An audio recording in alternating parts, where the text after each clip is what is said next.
Cyber crime की तरफ लोग मूव क्यों करते हैं? कौन है वो लोग? Crime branch Mumbai. कॉलेजेस में अगर या कहीं आप देखोगे वो एक फन एक्टिविटीज पे भी कर लेते हैं कुछ लोग रिवेंज के लिए करते हैं, वो ज़्यादा टारगेट करते हैं बड़े लोगों को। 40+ पैसा भी है और थोड़ी इज्जत भी ज़्यादा है। 64 जहाँ लालच दिखा रहे हैं, डर दिखा रहा है या कोई अर्जेंसी दिखा रहा है, इमीडिएटली वहाँ पर जीरो ट्रस्ट पॉलिसी को एक्टिवेट करना, वो एक आपकी रक्षा कवच जाती है। सारे तरीके के स्कैम्स चलते रहते हैं कॉन्स्टेंटली। साइबर की ब्यूटी क्या, cyber is a faceless and बाउंड्रीलेस। Suppose आपको एक कॉल आती है किसी भी स्कैमर की, आपने बात करी, हेलो कौन है, कौन बोल रहे हैं, इतनी बात होगी आपकी आवाज़ का, उसके बाद क्या आ गया, सैंपल आ गया, उससे वो आपको कुछ भी क्लोन कर सकता है। एक फ्रॉड जहाँ पर इंसान पुलिस के पास भी जाने से डरता है वो है सेक्सटॉर्शन का फ्रॉड। सुसाइडल टेंडेंसीज लोगों में आ जाती है। कोई बोलता है पुलिस वाला हूँ मैं, ठीक है भाई, आप मुझे पुलिस स्टेशन बताइए, थाना बताइए, नंबर बताइए, मैं खुद ही आ रहा हूँ। और जिसने पुलिस को कंप्लेंट कर दी वो बच गया। Crime branch Mumbai. या बाय चांस कोई टेक्निकल ग्लिच आ गया तो आप जो भी नियरेस्ट पुलिस स्टेशन है वहाँ चले जाइए। हमने ना दिल्ली के हर थाने में इंटीग्रेटेड हेल्प डेस्क बना रखा है। पोस्ट डीमोनेटाइजेशन जो डिजिटल की तरफ इंडिया मूव करती गई, इनिशियल टाइम्स में बहुत ज़्यादा केसेस थे। और आपका यूपी और राजस्थान का एक एरिया जहाँ पर ये ज़्यादा होता था। अब आपको कहेगा जी ठीक है, मैं आपको पेमेंट एडवांस भेज रहा हूँ, आपको ये QR कोड भेज रहा हूँ, आप स्कैन कर लीजिए, आपको पेमेंट मिल जाएगी।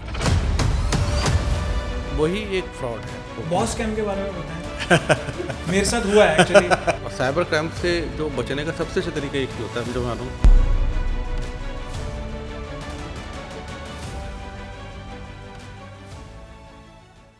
हम सब डिजिटल हो गए हैं।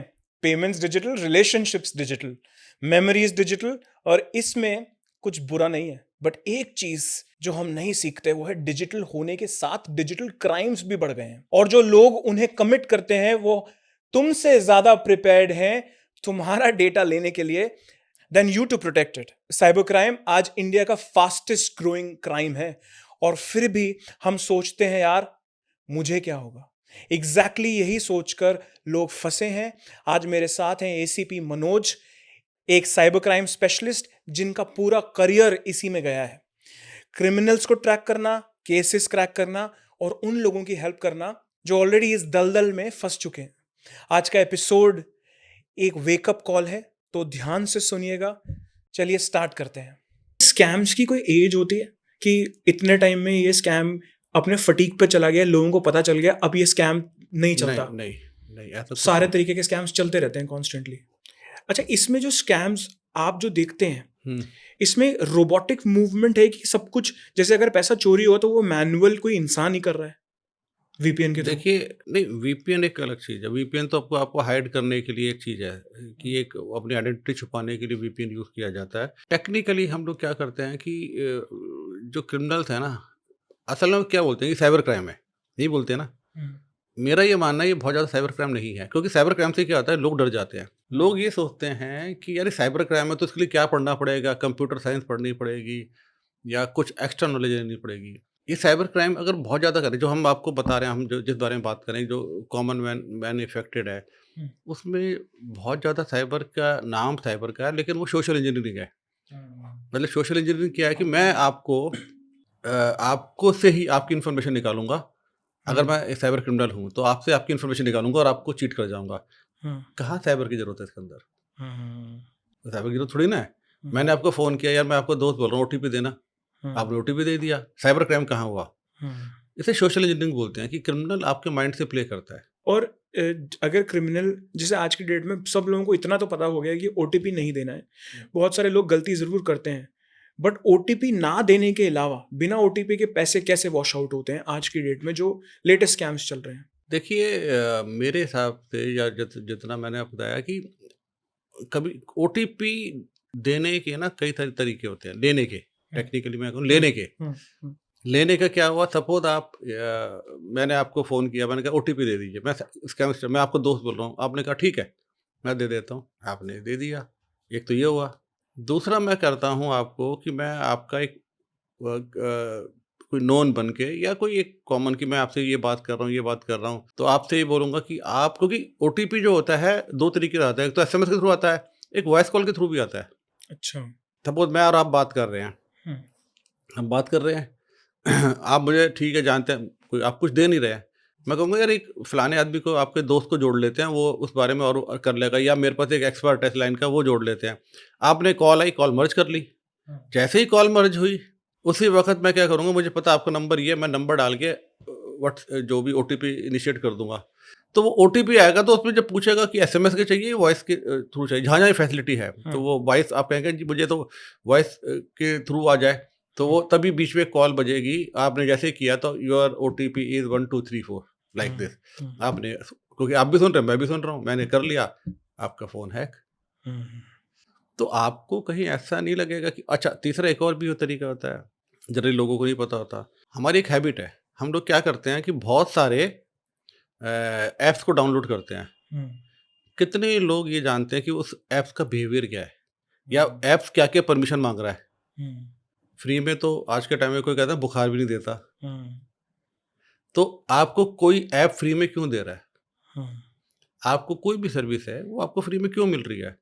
तो उसका कोई ना कोई रीजन है कि भाई वो मतलब कि हमारे यहाँ बोला जाता है कि if something is free then you are the product. वो आपको बेचेगा, तो आपकी इन्फॉर्मेशन लेता है। इसी में कई लोग क्या करते हैं, आपसे ऐप डाउनलोड करा लिया, बहुत सारे ऐप्स ऐसे होते हैं, तो आपने करा लिया यूजलेस, आपने उसका बिहेवियर नहीं चेक किया, परमिशन सब ऑल सेलेक्ट हो गई, ऑल सेलेक्ट हो गई, बिहेवियर भी नहीं सेलेक्ट होता, क्या है उसका, कहाँ से हो रहा है। अबाउट एक होती है कि क्या कहते हैं, हर ऐप के बारे में कि उसे बोला जाता है कि ये उसके अबाउट, उसके बारे में बताया जाता है, वो भी नहीं कोई पढ़ता, सब फटाफट किया और निकाल दिया। जैसे ही आपने निकाला तो वो क्या करेगा, वो कुछ परमिशन ले लेता है, जैसे एपीके फाइल्स, जैसे डॉट एपीके फाइल्स भी कुछ इस तरह की होती हैं, आपसे डाउनलोड करा लिया किसी लिंक के थ्रू, तो वो क्या करेगा कि ओटीपी आपके पास आया, लेकिन वो आपके फ़ोन को बाईपास कर जाएगा, वो आपको दिखेगा ही नहीं उस वक़्त। वो फ़ोन में तो आया और बाहर से निकल गया, क्योंकि वो उसका जो आपने ऐप या कोई फ़ाइल डाउनलोड कर रखी है, उसका बिहेवियर ये है कि वो सीधा वो क्रिमिनल को भेज देगा। उसका जो सर्वर है वहाँ चला जाएगा, वहाँ चला गया और वहाँ पर जाके कहते हैं, उसको पता लग गया ओटीपी क्या है, आपसे वो बात भी कर रहा है और आपके पैसे निकाल रहा है। तो आपको पता नहीं चलेगा कि आपके पास ओटीपी आया नहीं आया। बाद में आप देखेंगे कई बार क्या आता है, 2 घंटे बाद आता है, कई बार नहीं भी आता। तो ये टेक्नोलॉजी इस तरह की बन चुकी है कि आपको ये पता होना चाहिए कि किस-किस तरीके से क्राइम हो रहा है, या किस तरह से ओटीपी, अगर लोगों को पता ही नहीं होता, लोग सोचते हैं यार ये ओटीपी तो मैंने क्या कर रहा हूँ, मैं बात ही तो कर रहा हूँ, या मैंने कोई क्या कहते हैं कुछ दिया तो है नहीं है। पर चोरी के लिए कई रास्ते होते हैं, तो साइबर क्रिमिनल क्या करता है, उसे तो पता है रास्ता, वो आपको इस तरह से प्ले करता है। क्योंकि अगर आप देखेंगे ना, मैंने एक चीज़ और देखी थी कि बहुत सारे लोग होते हैं जिनको साइबर अवेयर भी होते हैं। ये मैं आपको अपने एक्सपीरियंस से बता रहा हूँ, और उनसे हम बोलते थे कि आपको पता नहीं था। मेरा एक्चुअली सवाल भी था कि टेक सेवी होने के बावजूद भी गलती करते हैं और उनको ये भी पता है कि ओटीपी नहीं शेयर करना है, क्लोन हो सकता है। मैं आपको बताता हूँ ना, टेक सेवी मैंने फिर बोला, बहुत ज़्यादा टेक्नोलॉजी जरूरत नहीं है, आपका आईक्यू की बात है। हम लोग आईक्यू तो अपना है ना, हम उसमें अपने आईक्यू को इसलिए दबा लेते हैं, हमें लगता है कि उसके लिए हमें पता नहीं क्या पढ़ना पड़ेगा, या कितना हमें टेक्नोलॉजी को समझना पड़ेगा। कोई ज़रूरत नहीं है। आप अपने माइंड को हैक मत होने दीजिए, अपने माइंड को स्ट्रांग रखिए। सपोज आपको एक कॉल आती है किसी भी स्कैमर की, आप बात कर रहे हैं, आपको लगते हैं कई बार एक पॉइंट पे पहुंचने वाले होते हैं, आप ओटीपी देने वाले हैं, फिर आपको एकदम झटका सा लगता है कि यार मुझे ओटीपी नहीं देना है, बताया था किसी ने, या मैंने कहीं पढ़ा था, या मैंने किसी ने समझाया था। अब रुक जाते हैं, तो क्राइम हुआ नहीं हुआ, सिर्फ आपके माइंड ने उस पॉइंट पे जाकर ये समझा दिया कि भाई आप ये मत करिए। तो वो आपको माइंड को स्ट्रांग रखना है, तो इसलिए सोशल इंजीनियरिंग बोली जाती है ये, उससे समझना है। और साइबर क्राइम से जो बचने का सबसे अच्छा तरीका एक ही होता है, जो मानो, कट द कॉल। आपने एक बार कॉल कट कर दी, बस समझ गए, आप समझ गए, आपको आप खुद मानेंगे कि हाँ यार ये तो कुछ हुआ ही नहीं है। वॉइस क्लोनिंग भी आज के डेट में बहुत ज्यादा कॉमन वॉइस क्लोनिंग तो बहुत ईजी है। उसमें क्या करते हैं बेसिकली, और कैसे वॉइस क्लोन होती है, और वॉइस क्लोनिंग एक्चुअली में कहाँ पे यूज होती है? मैं आपको बताता हूँ, देखिए आपको क्लोनिंग के तो कई सारे तरीके हैं। आजकल एक तरीका और बताता हूँ, आपको फ़ोन आया एक, कोई भी नंबर आप आते हैं, जैसे आपका भी काम है, हमारा काम है, पता नहीं कौन कर रहा है, सब नंबर तो सेव नहीं होते हमारे पास। आया, आपने बात करी, हेलो कौन है, कौन बोल रहे हैं, आवाज़ आ रही है नहीं आ रही है, इतनी बात होगी, आपकी आवाज़ का उसके पास क्या आ गया, सैंपल आ गया। उससे वो आपको कुछ भी क्लोन कर सकता है। वो नहीं बोलेगा, वो इसलिए नहीं बोलेगा, उसे पता है कि मैं बोलूँगा तो मेरी आवाज़ बीच में मिक्स हो जाएगी, तो वो आपने इतना सैंपल ले लिया, उससे वो कुछ बना ले। दूसरा आपको तरीका जो होता है, जो वॉइस क्लोनिंग का, हम लोग बहुत सारे अपने वीडियो डालते रहते हैं सोशल मीडिया पे, दबा के अपने सब कुछ हम एक्सपोज हो जाते हैं, अपने आप को कर लेते हैं, आवाज़ भी कर लेते हैं, लोकेशन भी कर लेते हैं, हमारा फाइनेंशियल स्टेटस क्या है वो बता देंगे, हमारी गाड़ी के साथ अगर हम फ़ोटो खींच रहे हैं, मेरे पास गाड़ी है मर्सिडीज़, तो क्रिमिनल देख के समझ जाएगा कि ये गाड़ी में इसका क्या वर्थ है, हम्म, मेरा घर कैसा है, हम्म, मेरे घर का एड्रेस क्या, मेरे बच्चे कहाँ पढ़ रहे हैं। हम्म, मैं आपको एक चीज़ बताता हूँ, नहीं, एक तरीका और भी होता है, क्रिमिनल आपके पैसे, उसको आपकी वर्थ कैसे पता लगती है, तो डिजिटल वर्ल्ड में आपको मैंने बता दिया। हम्म। आपको अगर मुझे आपके घर की वर्थ जाननी है फिजिकल वर्ल्ड में, तो मैं क्या क्या कर सकता हूँ, कभी सोचा आपने? नहीं, लोन के लिए या सोशल मीडिया। नहीं, डिजिटल हटा दी, फिजिकल वर्ल्ड में मैं आपके घर पे कोई आपका यूज़ नहीं करता। अगर मैं थोड़ा समझदार हूँ तो मैं आपके घर का कूड़ा देख सकता हूँ। वाह, मैंने ये तो सुना था कि बहुत सारे वकीलों ने जानने के लिए कि दूसरे की क्या स्ट्रैटेजी है, रोज उनके पेपर बास्केट्स पढ़े कि वो क्या लिख रहे हैं क्या, बट कूड़े के बेसिस पर। आप सोचिए, मेरी बात कितनी सच लग रही है आपको, कि मैं अगर आपके घर का कूड़ा ले जाता हूँ, आप क्या क्या शॉपिंग करते हैं, क्या परचेज करते हैं, ठीक है, उससे मेरी सोशल स्टेटस पता चल जाएगी। आप क्या ले रहे हैं घर पे, आपके आपके पास कितने वो आ रहे हैं। मैं डिजिटल वर्ल्ड की बात नहीं कर रहा, फिजिकल वर्ल्ड हाँ, मैं की बात समझ कर रहा गया। तो उसमें चेन क्या, जो कूड़ा उठा रहा है वहां से शुरू होती है, सफाई वाले से। हूँ। अगर मुझे टारगेट करना है कि इस सोसाइटी में आपके कितने लोग हैं, मैं सबके कूड़ा है वो कहते हैं, वो चेक करता रहूँ, मुझे पता लग जाएगा किसकी कितनी वर्थ है, क्या है, गाड़ी क्या ले रहे हैं, शॉपिंग कर रहे हैं, कितना आप बाहर से ऑर्डर मंगाते हैं, खाते हैं। तो ये तो पूरी सोफिस्टिकेटेड चेन गैंग है जो ये। कर सकते हैं, बिल्कुल है। आपने पकड़े हैं ऐसे क्रिमिनल्स? नहीं, मैं ऐसे नहीं, पहले एक बार हमें मिला था। आजकल तो क्या हो गया कि मैक्सिमम ज़्यादा चीज़ें हो गई हैं जो क्रिमिनल से ज़्यादा पहले ये होते थे। अभी अभी तो मैं काफ़ी टाइम से, मैं जब ये डिजिटल वर्ल्ड में ही काम कर रहा हूँ, तो हमारे पास ऐसे केस आते भी नहीं थे। पर ये एक बहुत अच्छा तरीका है, मैं आपको बता रहा हूँ ये। आप खुद सोचिए, मतलब मैं आपके विज़डम पे छोड़ता हूँ कि आपको लगता है कि नहीं है, कि अगर मुझे आपको किसी का पता लगना, जैसे आपने बताया कि किसी के पेपर चेक कर रहे हैं, क्या कर रहे हैं। इसीलिए जब भी कोई सेंसिटिव डॉक्यूमेंट, डाटा कुछ भी होता है या पेपर्स होते हैं, वो भी उसको ट्रैश किया जाता है, बिल्कुल ख़त्म कर दिया जाता है, उसको कभी कुछ वो नहीं छोड़ा जाता। मुझे आपका आपके आपका आपके घर पे कोई भी एक कंपनी का आपके पास आता है, उसके पास आपके कितने क्यूआर कोड, कितने स्कैन, उसमें सब कुछ होते हैं, उस पर लिखा होता है आपने क्या खरीदा। आप शॉपिंग करने गए बाहर, तो क्या लाएंगे आप? थैले लाएंगे। अगर आप, मुझे लगता है कोई एक ज्वेलर का थैला है, तो आप क्या क्या लाएंगे उसके अंदर? सब्जी तो लाएंगे नहीं। कितने ला रहे हैं, कब ला रहे हैं? तो अगर कोई टारगेट करना चाहता है, तो मेरी तो सजेशन ये है, डिजिटल वर्ल्ड के अलावा फिजिकल वर्ल्ड में भी, कि अगर आपको कभी ऐसा लगता है, तो you have to be careful कि आप उसको। उसको बिल्कुल ख़त्म करके, कूड़े को ऐसे मत फेंके। मेरी सजेशन ये है। इसमें जो पैसा है जो डिजिटली चोरी होता है, ये पैसे की चोरी होने से लेकर इसके कहाँ जाने तक की साइकिल रेगुलरली आप क्या देखते हैं कि पैसा कहाँ गया, कैसे गया और किस फॉर्म में कन्वर्ट हुआ? पहले तो इसका थोड़ा-सा ना आपको Mechanism. इकोसिस्टम, मैकेनिज़्म, पूरा इकोसिस्टम समझना पड़ेगा कैसे है। साइबर में लोग विक्टिम क्यों बन रहे हैं, उसका सबसे बड़ा रीज़न ये है। पहले तो उनका ओवर कॉन्फिडेंस है। ओवर कॉन्फिडेंस इतने होते हैं कि उन्हें लगता है कि मेरे साथ तो होगा नहीं, या मुझे सब कुछ आता है। लेकिन क्या आता है कि जब क्रिमिनल आपको टारगेट करेगा ना, तो पहले वो प्लेइंग फील्ड बनाता है। वो आपको पहले उसके आपके माइंड को कंडीशन करेगा। आज जाते ही क्या थोड़ा क्या, अगर मैं आप फ़ोन करके दूँ ओटीपी दे दो, तो वो कुछ नहीं करेगा। पहले आपको डराएगा या कोई लालच देगा या कोई अर्जेंसी क्रिएट करेगा। धीरे-धीरे फिर वो आपसे पैसे लेगा। एक प्रॉब्लम आ रही है कि लोग पैसा जो देते हैं साइबर क्राइम में, या तो वन शॉट पे चला गया, वो तो जल्दी हो जाता है बहुत ज़्यादा। आप एक टाइम पे कोई 50 लाख एक शॉट पे देता नहीं है। वो धीरे-धीरे क्या करता है, इन्वेस्टमेंट फ्रॉड, डिजिटल अरेस्ट, इस तरह की जो चीज़ें होती हैं, इसमें धीरे-धीरे डालता है। तो जब तक वो पहली पेमेंट करता है और उसके बाद रेगुलरली पेमेंट कर रहा है, और एंड की जो पेमेंट करती है, एंड की जो पेमेंट होती है करता है, तो उस पे जब तक उसे पता लगता है कि मेरे साथ ये प्रॉब्लम आ गई है, या मैं चीट हो रहा हूँ, तो टाइम बहुत हो जाता है। और इन द मीन टाइम वो सारे क्रिमिनल्स क्या करते हैं, वो पैसे को ले जाते हैं म्यूल अकाउंट के थ्रू, आउट ऑफ इंडिया लेके जाते हैं अधिकतर। अब पैसे की बात बताता हूँ, हो क्या रहा है, क्रिमिनल क्या करते हैं कि वो आपको म्यूल अकाउंट उनके पास होते हैं। म्यूल अकाउंट भी एक बहुत बड़ा एक सब्जेक्ट है, उस पर भी पूरा एक रिसर्च का विषय है।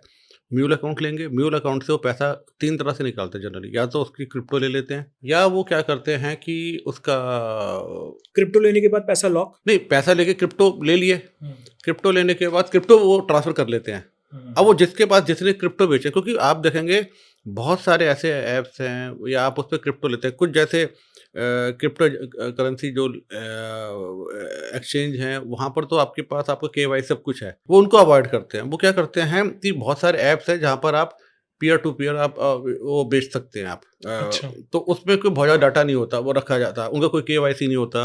आपने क्रिप्टो बेची, आपका पैसा आ गया। अब वहाँ क्या कर रहे हैं देखिए, जैसे फाइनेंशियल, अब इसमें भी कई जो क्रिप्टो बेचने वाले हैं उनके लिए मेरी सजेशन है, वो क्या रहा है कि जैसे ही आपने तो किसी को बेच दिया कि सपोज उस दिन आपका यूएसडीटी ज़्यादा चल रहे हैं, यूएसडीटी की थोड़ी सी ज़्यादा वैल्यू है, कि यूएसडीटी में आपने बेचना है, आपको लगा कि मार्केट रेट चल रहा है 94 रुपीज़, किसी ने आप ऑफर कर दिया 96, तो पहले ही समझ में आया कि 96 क्यों कर रहा है जब 94 का रेट है। अच्छा, आपने 96 का बेच दिया। वो आदमी क्या करता है कि वो आपको 96 रुपीज़ में आपको पेमेंट करेगा, ठीक है, आपने कुछ भी भेज दिया, लेकिन जो वो पेमेंट करी उसने, कुछ भी करी, 10,000, 15,000, 20,000, 50,000, लाख, 2 लाख, वो पैसा वो चीटेड अमाउंट का होता है, वो आपको नहीं पता। वो उस अकाउंट से आ रहा है, म्यूल अकाउंट से आ रहा है जो चीटेड अमाउंट है। आपने ले लिया, फंस गए कि आप जस्टिफाई कर सकते हैं। हाँ, अब आप बताइए कि कैसे आया वो, बात ठीक है। अच्छा, फिर कुछ टाइम बाद क्या आता है, वो जो ऐप्स होते हैं वो डिलीट हो जाते हैं, बहुत ज़्यादा चलते नहीं हैं, उसमें आपके पास रिकॉर्ड कुछ नहीं है, या आपने कहाँ से। सो क्या इसका मतलब ये भी है कि क्रिप्टो में मारे हुए लोग भी हमारे पास आते हैं जहां पर वो बोलते हैं कि हमको क्रिप्टो में नुकसान हो गया, ऐसा? नहीं, क्रिप्टो में नुकसान नहीं हुआ टेक्निकली, तो उन्होंने तो क्रिप्टो बेच दी, पैसे ले लिए। तो क्या होता है कि अभी इसका एक मैं इसको और थोड़ा सा एक्सप्लेन करता हूँ। पेमेंट कहाँ से आई आपके पास? फ्रॉड के पैसे से। अच्छा, हम लोग क्या करते हैं कि जो पैसा है, सपोज किसी का फ्रॉड हो गया, तो फ्रॉड हो गया तो हमें रिपोर्ट करेगा। जैसे पुलिस को रिपोर्ट करता है 1930 पे, हमारा जो कॉल सेंटर है या हमारे पोर्टल पे, तो वो जैसे ही करता है तो हम क्या करते हैं कि उसको, वो जो मनी चेन को ट्रैक करना शुरू करते हैं, मनी कहाँ कहाँ जा रही है, तो जहाँ जहाँ वो पैसे जाते हैं वो ब्लॉक हो जाते हैं। तो अगर आपने पैसा क्रिप्टो बेच के लिया, और अगर वो पैसा अगर क्लियर पैसा है तो कोई दिक्कत नहीं, पर अगर पैसा वो किसी फ्रॉडस्टर्स अकाउंट, फ्रॉड के अकाउंट से आया हुआ है या म्यूल अकाउंट से आया है, तो वो आपका पैसा ब्लॉक हो जाएगा। पुलिस आपके पास आएगी कि पैसा आपके पास कैसे आया। अब आपको एक्सप्लेन करना कि मेरा पैसा कहाँ गया, कैसे गया, या मैंने इसका क्रिप्टो बेचे थे, फिर क्रिप्टो आपने बेचे थे कौन से ऐप से बेचे थे, उस आपकी क्या केवाईसी है, आपके पास क्या ऐसी चीज़ें हैं जो प्रूफ कर पाएँ, या किसको बेचे थे उसका प्रूफ बताओ। वो जनरली मिलता नहीं, क्योंकि क्रिमिनल को स्मार्ट से पता है कि पुलिस पहुंचेगी इनके पास, ये मेरा एड्रेस या मेरी लोकेशन या मेरा नाम पता कर पाए, वो लेके निकल जाते हैं। बाकी दो हैं। म्यूल अकाउंट्स में भी दो तरह के होते हैं, एक तो होता है पता नहीं होता जिन लोगों को, लेकिन कुछ अकाउंट्स ऐसे होते हैं जिनमें लोगों को पता होता है कि मेरे को इसके कमीशन मिलेगा, लालच की तरह से, लालच के चक्कर में वो उस अकाउंट को बेचते हैं। वो जो पैसा होता है, वो पैसा होता है उसको वो कैश विड्रॉ करते हैं। अच्छा।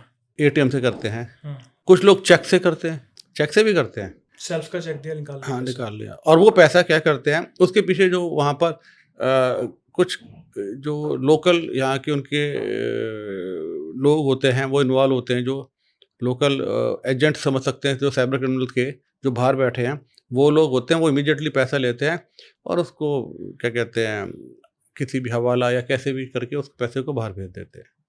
तो ये इस तरह का ये पैसा निकलता है इस तरह से। अल्टीमेट डेथ, लेकिन मैक्सिमम केसेस में पैसे की इंडिया के बाहर जानी होती है, मोस्टली पैसा बाहर जाता है। Got it. खासकर जो छोटे मोटे क्राइम होते हैं उसमें तो हो जाता है, लेकिन जो बड़े क्राइम है, डिजिटल अरेस्ट का, फाइनेंशियल फ्रॉड का है, वर्क फ्रॉम होम है, या और किस तरह के, वो सारे पैसा बाहर ही जाता है करीब करीब।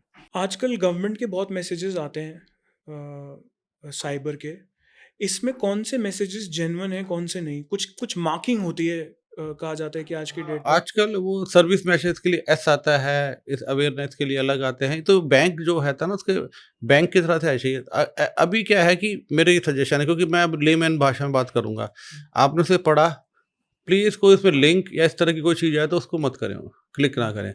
मैं आपको कुछ भी बता दूं, अभी आप थोड़ी देर पे भूल जाएंगे। जहाँ भी अननोन मैसेज और इस तरह के आते हैं, ये उस पर लिंक आते हैं, उन लिंक्स को उनको क्लिक मत करें, क्योंकि असल में आपने मैसेज आया, पढ़ लिया, ठीक है, उस पर कोई लिंक आया, उसको दबा दिया।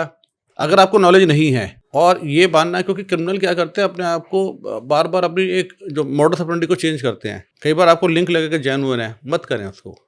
क्यों, क्या जरूरत है आपको लिंक करने की कि अब इसमें आप पूरा पढ़िए? नहीं, मत मत करिए, बिल्कुल मत करिए उसको। नहीं तो आपके लिए दिक्कत होगी, क्योंकि वो जैसे ही वो बेसिकली फाइल्स होती है, ईपी की फाइल्स होती है, तो उसमें क्या होता है, डॉट ईपी की जैसे आपने किया, आपका फ़ोन या सिस्टम जो भी है कंप्रोमाइज़ हो जाएगा और उसका एक्सेस सारा का सारा क्रिमिनल के पास चला जाएगा। फिर वो उस आपके जो डिवाइस से जो वो चाहता है वो कर पाएगा, आप नहीं कर पाएंगे। मैंने एक कैलकटा में एक जगह देखी थी जहाँ पे मेरे को न्यूज़ में बाद में पता चला कि वहाँ पे 300 एजेंट्स बैठे हुए हैं जो वेस्टर्न यूनियन का पैसा इंडिया में लेकर आते हैं। ये बात तकरीबन 12 साल पुरानी है और उनके डेली टारगेट्स होते थे, उनकी शिफ्ट्स होती थी। बाकायदा 300 साढ़े 300 क्रिमिनल्स एक साथ बैठते थे, जिसमें से आधे लोगों को पता ही नहीं था कि वो क्राइम कर रहे हैं। उनको ट्रेन किया जाता था। हाँ, तो आज की डेट में कुछ क्रिमिनल एक्टिविटीज़ ऐसी हैं, उनका क्या डेली स्क्रिप्ट्स होती हैं, क्या होता है जब आपने पकड़ा होगा? नहीं देखिए, क्रिमिनल का मैंने बताया ना, जैसे अगर म्यूल अकाउंट वाले हैं, उन लोगों में कुछ को तो पता होता है कि भाई मैं ये क्राइम किसी लालच में कर रहा हूँ। हम्म, कईयों को म्यूल अकाउंट, मैं आपको थोड़ा म्यूल अकाउंट का बेसिक बताता हूँ। म्यूल अकाउंट क्या था कि कोई भी आदमी जो अपना अकाउंट है वो नहीं चला के कोई और चला रहा है, ये उसको ऑपरेट कोई और कर रहा है।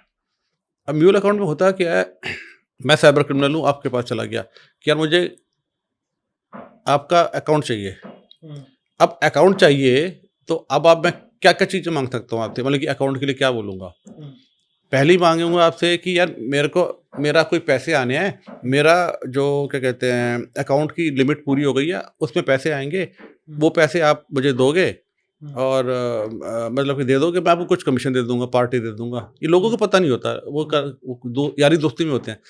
हमने यहाँ तक देखा कि रियल कजन्स ने भी ऐसा कर दिया है, उसको पता है कि मैं इस आदमी को चीट कर रहा हूँ, रियल कजन ने, ये हमारे पास केस हैं, और वो कहता है ठीक है। अब वो अपना भाई जो उसका कजन है उसको विश्वास में दे देता है। उसने पैसा ले लिया। मैंने ये देखा है कि रियल जीजा और साली, मतलब जीजा ने साली का अकाउंट यूज़ कराया, उसको उससे पेमेंट करा निकलवाई, बहुत मतलब कि अब रिलेशन में है ना, मैं ये मानता हूँ, इसलिए हम साइबर क्राइम में एक चीज़ बोलते हैं, उसे बोलते हैं जीरो ट्रस्ट पॉलिसी। कि साइबर में ना, जब आपको कभी 3 चीज़ें दिखें, जहाँ कभी लालच दिखे, कभी आपको डर दिखे या अर्जेंसी दिखे, तो वहाँ से एक जो जीरो ट्रस्ट पॉलिसी एक्टिवेट कर दीजिए। Got it.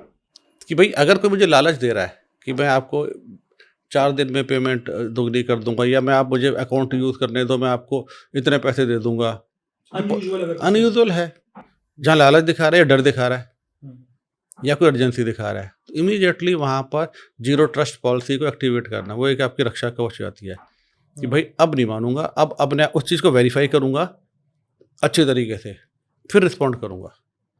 तो जो जीरो ट्रस्ट पॉलिसी का कॉन्सेप्ट है वो तो ये है। एक तो आपको बता दिया, जो म्यूल अकाउंट्स के अंदर ये हो गया इश्यूज की, आपको बता दिया। कुछ लोग होते हैं कि भाई अकाउंट खाली पड़े हैं यार, कोई यूज़ करने दो, मुझे कुछ पैसे दे दूंगा। आजकल उसमें क्या कर रहे हैं, जो क्रिमिनल्स क्या कर रहे हैं, वो ये नहीं बोलते कि फ्रॉड का पैसा आएगा, ये बहुत कम लोगों को पता है। वो क्या बोलते हैं सिंपली कि सब मेरे को ना कहते हैं गेमिंग का पैसा आएगा। गेमिंग एक बहुत बड़ा कि गेमिंग का पैसा आता है तो वो आएगा और वो दे देना, वो गेमिंग के चक्कर में दे देते हैं अपना अकाउंट। तीसरा तो कि भाई अकाउंट खुलवा ले, फ्रॉड का पैसा आएगा तेरे को भी तो दे देंगे, वो भी एक इशू है, वो बहुत कम होता है। एक और बड़ा अच्छा अकाउंट कैसे मैनिपुलेट कर रहे हैं लोग, वो क्या करते हैं, किसी भी आदमी को कहेंगे, बच्चों को, खासकर यंगस्टर्स को, क्योंकि जिनको नौकरी की ज़रूरत है, कि आपको नौकरी दिलवाते हैं, नौकरी है, करना क्या है, एक छोटी सी शॉप है, इस पर बैठना, कोई आएगा सामान दे देना और पड़ा है, उसमें कुछ सामान डाल देंगे, छोटा मोटा कोई सामान 2 4 5 10 हज़ार रुपये का, अपने आदमी भेज के 2 4 दिन उसको कहेंगे सामान दे दे, ये दे दे, वो बैठा है। कभी बोलेगा कि मुझे जल्दी जाना है, कहीं हाँ बिल्कुल चले जा, बंद कर दे, या कुछ और उससे कहेगा, पर वो बोलेंगे कि सब कुछ ठीक है, तनख्वाह तेरी अकाउंट में आएगी। तो कहेगा जी ठीक है, अकाउंट में आएगी, अकाउंट खुलेगा। तो वहाँ जो, क्योंकि जो खुलवाने वाला है, जो क्या कहते हैं ये कराने वाला है, वो क्रिमिनल जो है, वो कलाकार एक बड़ा, उसको पता है वो कहाँ गेम खेलता है, कि वो जरा सा भी होता है ना, वहाँ पर 2 चीज़ें चेंज करता है। सारी डिटेल जो हमारे जिसका अकाउंट खुल रहा है उसका है, वो उसका ईमेल आईडी और मोबाइल नंबर अपना डाल देता है। अच्छा, क्यों, आपने अकाउंट खुल गया, 10-15 दिन तक अकाउंट खुला रहेगा, जैसे ईमेल आईडी और क्या कहते हैं उसने फ़ोन नंबर अपना डाल दिया, क्योंकि इमीडिएटली किट आएगी, किट ले ली उसने, किट वो खुद ही ले लेता है और ईमेल आईडी और फ़ोन नंबर से वो फ़ोन ऑपरेट होते हैं। तो इमीडिएटली वो शिफ्ट कर देता है, जो भी साउथ ईस्ट एशियन कंट्री में जहाँ से इनका सारा कुछ चल रहा है, उनको ट्रांसफ़र कर देगा। उस आदमी को पता ही नहीं है, वो 15 दिन में करोड़ों रुपए आने-जाने हो जाते हैं, उसको पता ही चलता। 15 दिन बाद वो दुकान भी बंद, वो आदमी भी गायब, ये बेचारा होगा, पुलिस इसके पास आएगी। तो इन सब चीज़ों को हमें समझना है कि आपके अकाउंट के, तभी बोलते हैं कोई भी क्रेडेंशियल किसी को मत दीजिए। मेरा मानना ये है कि किसी को, मतलब किसी को, फैमिली मेंबर को भी कह दो अगर मना कर दे नहीं देने। ये बड़े कॉमन से हैं। अगर ये चीज़ है ना, देखिए साइबर में क्राइम रोकने के 2 बहुत हैं। एक तो टेलीकॉम की जो है फ्री जो सिम है, उस पे गवर्नमेंट बहुत काम कर रही है। सिम जो फर्जी सिम रोकने के लिए बहुत सारे तरीके हैं। ऐसे म्यूल अकाउंट के लिए बैंक अगर अकाउंट बंद होगा तो पैसा कहाँ जाएगा फिर? म्यूल अकाउंट है ही नहीं, तो पैसा घूम ही नहीं पाएगा। क्रिमिनल पैसा निकाल भी लेगा, क्या कहाँ लेके जाएगा? वहीं पड़ा रहेगा। इसीलिए म्यूल अकाउंट एक बहुत इंपॉर्टेंट है। आज गवर्नमेंट ने बहुत सारे अभी केवाईसी को हार्डन किया है, बहुत सारी चीज़ें कर रहे हैं, काफ़ी काम चल रहा है। लेकिन कहीं न कहीं लोग अब अकाउंट खुलवाएँगे, आएँगे तो गवर्नमेंट तो कहती है खोलो भाई, आप सरकार कहेगी खोलिए, बैंक कहेगा खोलिए, बैंक उसमें कोई दिक्कत नहीं है। पर ये जो आपको ड्यू डिलिजेंस करनी है कि उसमें आपका उसपे सारी डिटेल आपकी है, ईमेल आपका है या नहीं है, आपका फ़ोन नंबर आपका है या नहीं है, आप उस सिम को कभी किसी को मत दीजिए, अपने सिम को कभी मत दीजिए, अपने ईमेल की क्रेडेंशियल्स हैं, आपकी जो किट आती है बैंकिंग किट, वो किसी को मत दीजिए, मत दीजिए, क्या दिक्कत है? तो ये जो चीज़ें हैं, ये आपको देखनी है ना। इंटरेस्टिंग। पैसा और कैसे चैनलाइज होता है? और क्या तरीके हैं पैसा बाहर निकलने के या पैसा अकाउंट में? जैसे आपने बताया, एक तो क्रिप्टो में गया, एक म्यूल अकाउंट्स के थ्रू। ये जनरली यही तरीके होते हैं जिससे पैसा निकलता है, और कोई तरह के। हाँ, एक गेम और बताता हूँ आपको, ये बहुत इंटरेस्टिंग है। लोगों को पता नहीं। आजकल मैंने कई जगह जाता हूँ, आप कितने लोगों से पूछिए कि गेम खेलते हैं आप? कहे जी हाँ जी, बिल्कुल खेलते हैं गेम, फ्री गेम। तो फ्री गेम भी क्या है बेसिकली, कहीं ना कहीं वो आपका सिस्टम को तो हैक कर रहे हैं, मतलब आपका डाटा ले सकते हैं, क्योंकि कहीं ना कहीं जब आप खेल रहे हैं, हमने 4 आपने क्या कहते हैं प्लेयर्स और जोड़ लिए, तो वो 4 आदमी क्या कहते हैं कौन है आपको पता है? नहीं पता, क्योंकि इसमें जो पोर्ट्स होते हैं आपके डिवाइस के अंदर, जो एक तो फिजिकल हैं और जो आपके वर्चुअल पोर्ट्स हैं, आपको पता नहीं ना कि कितने तरीके से वो गया, अब आपका हो गया। अब पैसा एक और कैसे हो रहा है, वो क्या कर रहे हैं, आपने गेम किया, गेम के अंदर आप खेले, आपने सपोज 10,000 रुपये दे दिए, आपको इनाम आ गया 7,000 रुपये का, या 10,000 दिए, 15,000 आगे मान लिए। आपने कहा जी 10,000 लगाए थे, 15 क्या दिक्कत है, आ गया। कुछ टाइम बाद पता लगा आपका अकाउंट फ्रीज हो गया। अब क्रिमिनल क्या कर रहे हैं, क्योंकि मतलब जो गेमिंग वाले हैं या फाइनेंशियल फ्रॉड वाले हैं, जो साइबर क्रिमिनल्स हैं, ये इनके ऊपर जो टॉप है हमारे हिसाब से ये सब सेम है। तो वो क्या करते हैं कि जो पैसा लेके जा रहे हैं वो लेके जा रहे हैं अपने जेन्युइन अकाउंट्स में, या वो अकाउंट जो लेजिटिमेट अकाउंट्स हैं। आपको जो पैसा दे रहे हैं वो दे रहे हैं कहाँ से? फ्रॉडस्टर के अकाउंट से। तो हम जब पैसे को ट्रैक करते हैं, जब पुलिस पैसे को ट्रैक करती है, उसका उनको सही तरीके से मिल गया पैसा, लेकिन आपको जो मिला है वो चोरी का है, चोरी का, फिर पुलिस कहाँ आएगी? आपके पास।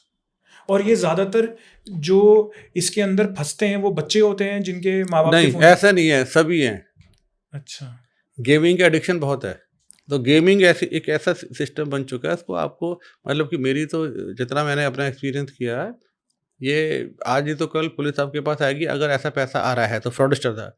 अगर ऐसा, मैं ये भी नहीं कहता कि कोई क्या कहते हैं सारे गेमिंग हैं, लेकिन मुझे कोई इस तरह कभी दिखाई नहीं दिया कि वो गेमिंग का जो आपका वो मिल रहा है कि जो लेजिटिमेटेड सोर्स से आया हो, मतलब कि हो सकता आया, मैं ये नहीं कहता, पर अधिकतर हमने देखा कि पैसा आ रहा है। बहुत सारे लोग हमारे पास आते हैं, उसमें यंगस्टर्स भी होते हैं, सीनियर्स भी होते हैं कि भाई ये तो है ही है। क्योंकि आजकल मैंने देखा, आप देखिए कभी ट्रेन में जाइए, बस में जाइए, कुछ ना कुछ लोग गेम ही खेल रहे होते हैं। स्क्रीन टाइम इतना बढ़ रहा है, सब कुछ हो रहा है। अच्छा, फिजिकल आप गेम खेलोगे तो क्या हो गया, आपकी फिजिकल मेंटल हेल्थ सब डिस्टर्ब तो होती है, वो तो एक अलग इशू है, लेकिन फाइनेंशियली भी आपको नुकसान कितना हो रहा है। तो ये चीज़ है देखने वाली, जिसमें आपको समझना पड़ेगा कि ये पैसा जो आ रहा है कहाँ से आ रहा है। पोस्ट डीमोनेटाइजेशन जो डिजिटल की तरफ इंडिया मूव करती गई, इनिशियल टाइम्स में बहुत ज़्यादा केसेस थे, क्योंकि कोई सब्जी वाला भी है वो भी अपना QR कोड जनरेट कर रहा है। क्या अब कंपैरेटिवली अवेयरनेस आ गई है, और are we can we safely say that our country is still not ready for only online transactions और कैश चलना क्योंकि बंद हो गया, तो अभी भी हमारे कंट्री में अवेयरनेस बहुत कम है? देखिए क्या होता है, अगर आप देखेंगे ना, मतलब कि मुझे नहीं पता कि आम आदमी को लगता है, लेकिन गवर्नमेंट का बहुत काम हुआ है, बहुत काम हुआ है इस बारे में कि जहाँ पर हम लोग डिजिटल इंडिया में जब हम आ गए तो बहुत सारा काम हुआ, बहुत सारी चीज़ें हैं। अब ये बात मुझे ऐसी लगती है, एग्जाम्पल कि भाई आपको एक चाकू मिल गया, अब आप उस चाकू को क्या कहेंगे, अच्छा या बुरा? ठीक बात है, depending on the depending on the usage है। हम लोग क्या हो रहे हैं कि ओवर कॉन्फिडेंस इतना ज़्यादा होता जा रहा है कि हमारे साथ नहीं हो सकता। मैंने कई जगह जाता हूँ, मैं उनसे सिर्फ कई चीज़ें लोगों से पूछता हूँ कि आपने कितनों ने 2 फैक्टर ऑथेंटिकेशन लगा रखा है? फ्री की चीज़ है, 30 सेकंड नहीं लगते आपके फ़ोन में 2 फैक्टर ऑथेंटिकेशन लगाने के लिए। बहुत सारे लोग, कईयों को कहते हैं ये क्या होता है?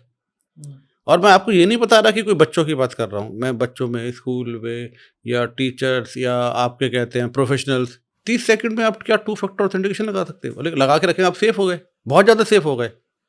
लेकिन लोग कहते हैं उसको नहीं करते। टेक्नोलॉजी सब कुछ है, आप उसको यूज़ ही नहीं कर रहे। तो ऐसा नहीं है कि इस पे कोई खराब है या अच्छी है, इसको नहीं कहेंगे। टेक्नोलॉजी सेफ है, लेकिन आप ही कुछ अपने घर का ताला खोल के चले जाएंगे तो कोई ना कोई तो आ ही जाएगा। Got it. साइबर की खासियत एक और बताता हूँ। साइबर ना जैसे हम लोग है, तो जैसे अब डिजिटल डिवाइस होते हैं, आपका ये पैड है, आईपैड है या जो भी, इसको इसका भी एक बिहेवियर है। इसको भी आपको अगर सही चलाना है तो आपको क्या क्या करना है, इसके ऑपरेटिंग सॉफ्टवेयर को अपडेट रखना है, रेगुलरली करते हैं। ऐप्स हैं, ऐप्स को भी अपडेट करना है, तभी ये करेगा। ऐसे हमें अब डिजिटल वर्ल्ड में, वैसे तो हमेशा रहा है, हम कहते हैं रोज हमें नया नया सीखना चाहिए, तो हम अपने आप को अपडेट करते ही नहीं है। प्रॉब्लम ये आ रही है, टेक्नोलॉजी, क्रिमिनल क्या कर रहा है, चेंज होता जा रहा है, क्रिमिनल चेंज अपना मॉडल अपनी चेंज करते जा रहा है, नई नई टेक्नोलॉजी आ रही है, उससे वो नए नए क्राइम सीख रहा है। तो आपको भी तो पता होना चाहिए कि भाई मैं ये अगर डिवाइस यूज़ कर रहा हूँ तो इसमें क्या क्या चीज़ें आ रही हैं। और बहुत ज़्यादा कोई इसके लिए नहीं है, बहुत सारे हमारे जैसे हमारा दिल्ली पुलिस का ही एक अपना हमारा चैनल है व्हाट्सएप के जो हैं, या हम लोग सोशल मीडिया पे बहुत एक्टिव रहते हैं। मिनिस्ट्री ऑफ होम अफेयर का साइबर दोस्त है। मतलब क्या है, अगर मैं ये कहता हूँ, मैं आपको बताता हूँ, लिख के देता हूँ कि आप उसे 2 या 3 मिनट डेली देख लोगे उस ऐप को, उस पर जो क्या कहते हैं हम अपडेट देते हैं, सफिशिएंट है। आप हमेशा मेंटली अलर्ट रहोगे, वो आप अपने आप को अपडेट कर रहे हैं, तो दिक्कत ही कोई नहीं है। इतना सब कुछ, हज़ारों प्रोग्राम चलते हैं आपके, हमारे जैसे लोग, हज़ारों लाखों आदमी रोज़ अपने पॉडकास्ट कर रहे हैं या अपने अवेयरनेस के और प्रोग्राम चल रहे हैं। दिल्ली पुलिस के हमारे बहुत चल रहे हैं, पर आप उसको सोचें कि यार एक छोड़ो, ये तो ऐसे ही चलता है, हमें सब कुछ पता है, वहाँ प्रॉब्लम शुरू होती है। हम ये सारे लिंक्स इसके डिस्क्रिप्शन बॉक्स में डाल देंगे, ताकि सर ने जो जो हमें ज्ञान दिया है, बताया है, उन ऐप्स के बारे में और उन लिंक्स के बारे में हम डिस्क्रिप्शन में डाल देंगे, ताकि आप डिटेल में इसके बारे में पढ़ पाएँ। सर कुछ केसेस के बारे में बताएं जो बहुत इम्पोर्टेंट कड़ी रही हैं सॉल्व करने के स्टैंड पॉइंट से भी, और आपके लिए भी बहुत अम्यूजिंग रहा है कि ऐसा भी कोई केस आया जो आपने देखे हों। देखिए, मैं आपको कुछ ऐसी चीज़ें हैं जो बताना, जो काफ़ी रेलिवेंट हैं एक आम आदमी के लिए, कि हम बोलते हैं कि everything is permanent on internet. अगर कुछ भी आपने 1 सेकंड के लिए अपलोड कर दिया और उसको डिलीट भी कर दिया, आपने एक अपलोड किया फिर डिलीट कर दिया, तो परमानेंट हो गया। आपने सोचा मैंने डिलीट कर दिया है, वो परमानेंट हो जाता है।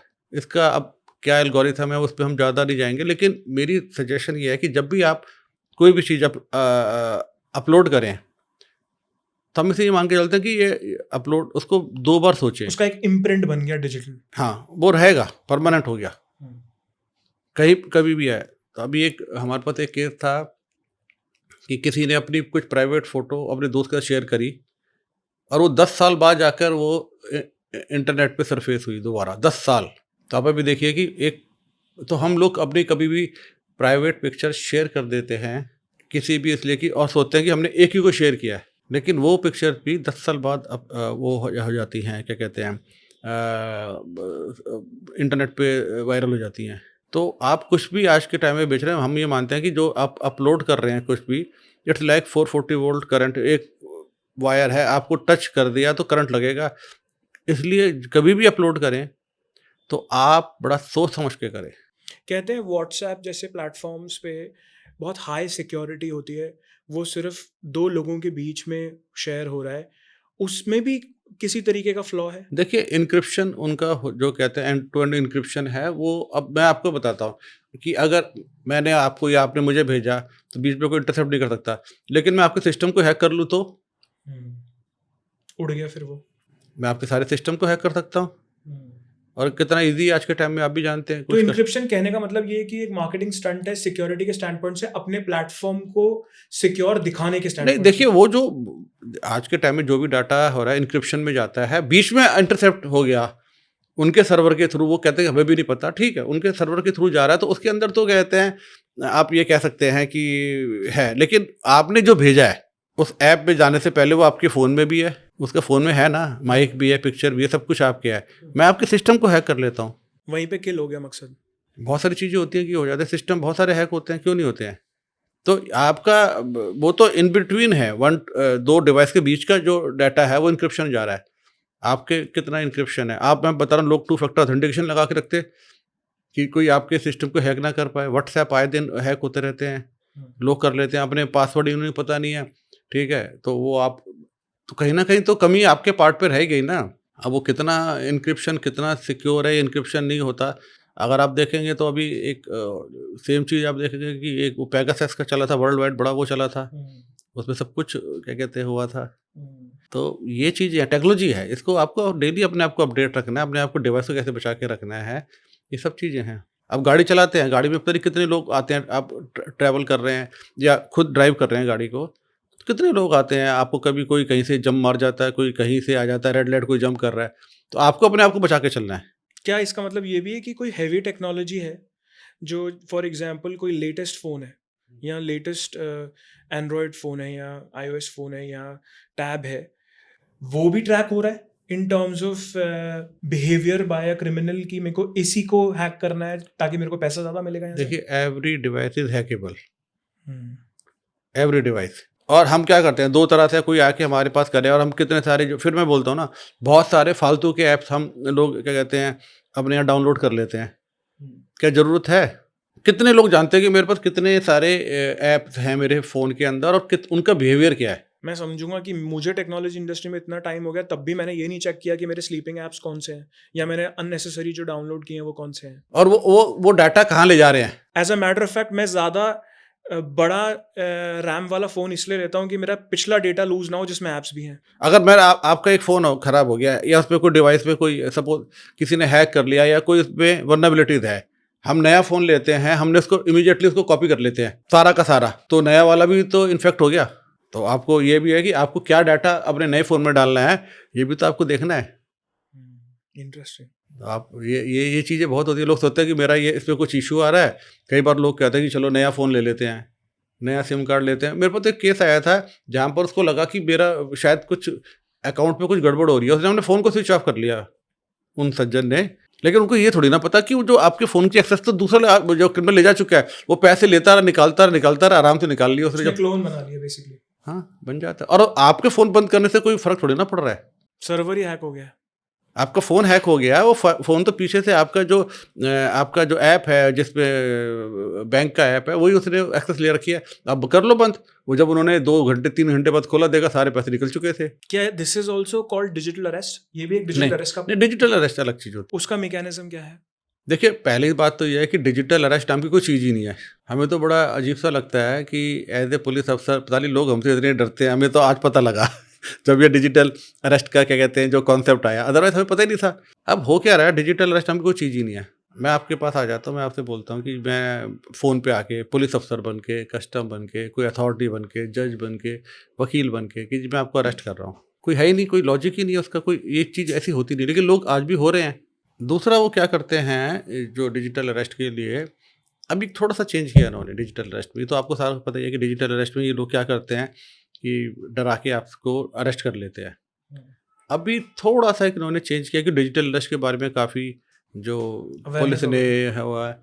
अब वो क्या बोलते हैं कि साहब आपका नंबर या आपके नाम से कुछ गलत एक्टिविटीज़ में पाया गया, नंबर आपकी डिटेल थी ये है, तो हमें पता है कि हमें लगता है कि आप इसमें इन्वॉल्व नहीं थे, पर क्रिमिनल को पता लग गया जिनसे पास से मिला है कि हाँ, पुलिस ने आपको कॉन्टैक्ट कर लिया, हम आपके साथ हैं। तो एक काम करें, हम ना आपको वो फिर डिजिटल अरेस्ट यूज़ नहीं करते हैं, हम कह रहे हैं आपकी सेफ्टी के लिए हम आपको सर्विलांस पे ले रहे हैं, सेफ्टी के लिए। तो लोग को लगता है कितने अच्छे हैं भाई, सेफ्टी के लिए ले रहे हैं हमारे को, तो अरेस्ट नहीं कर रहे।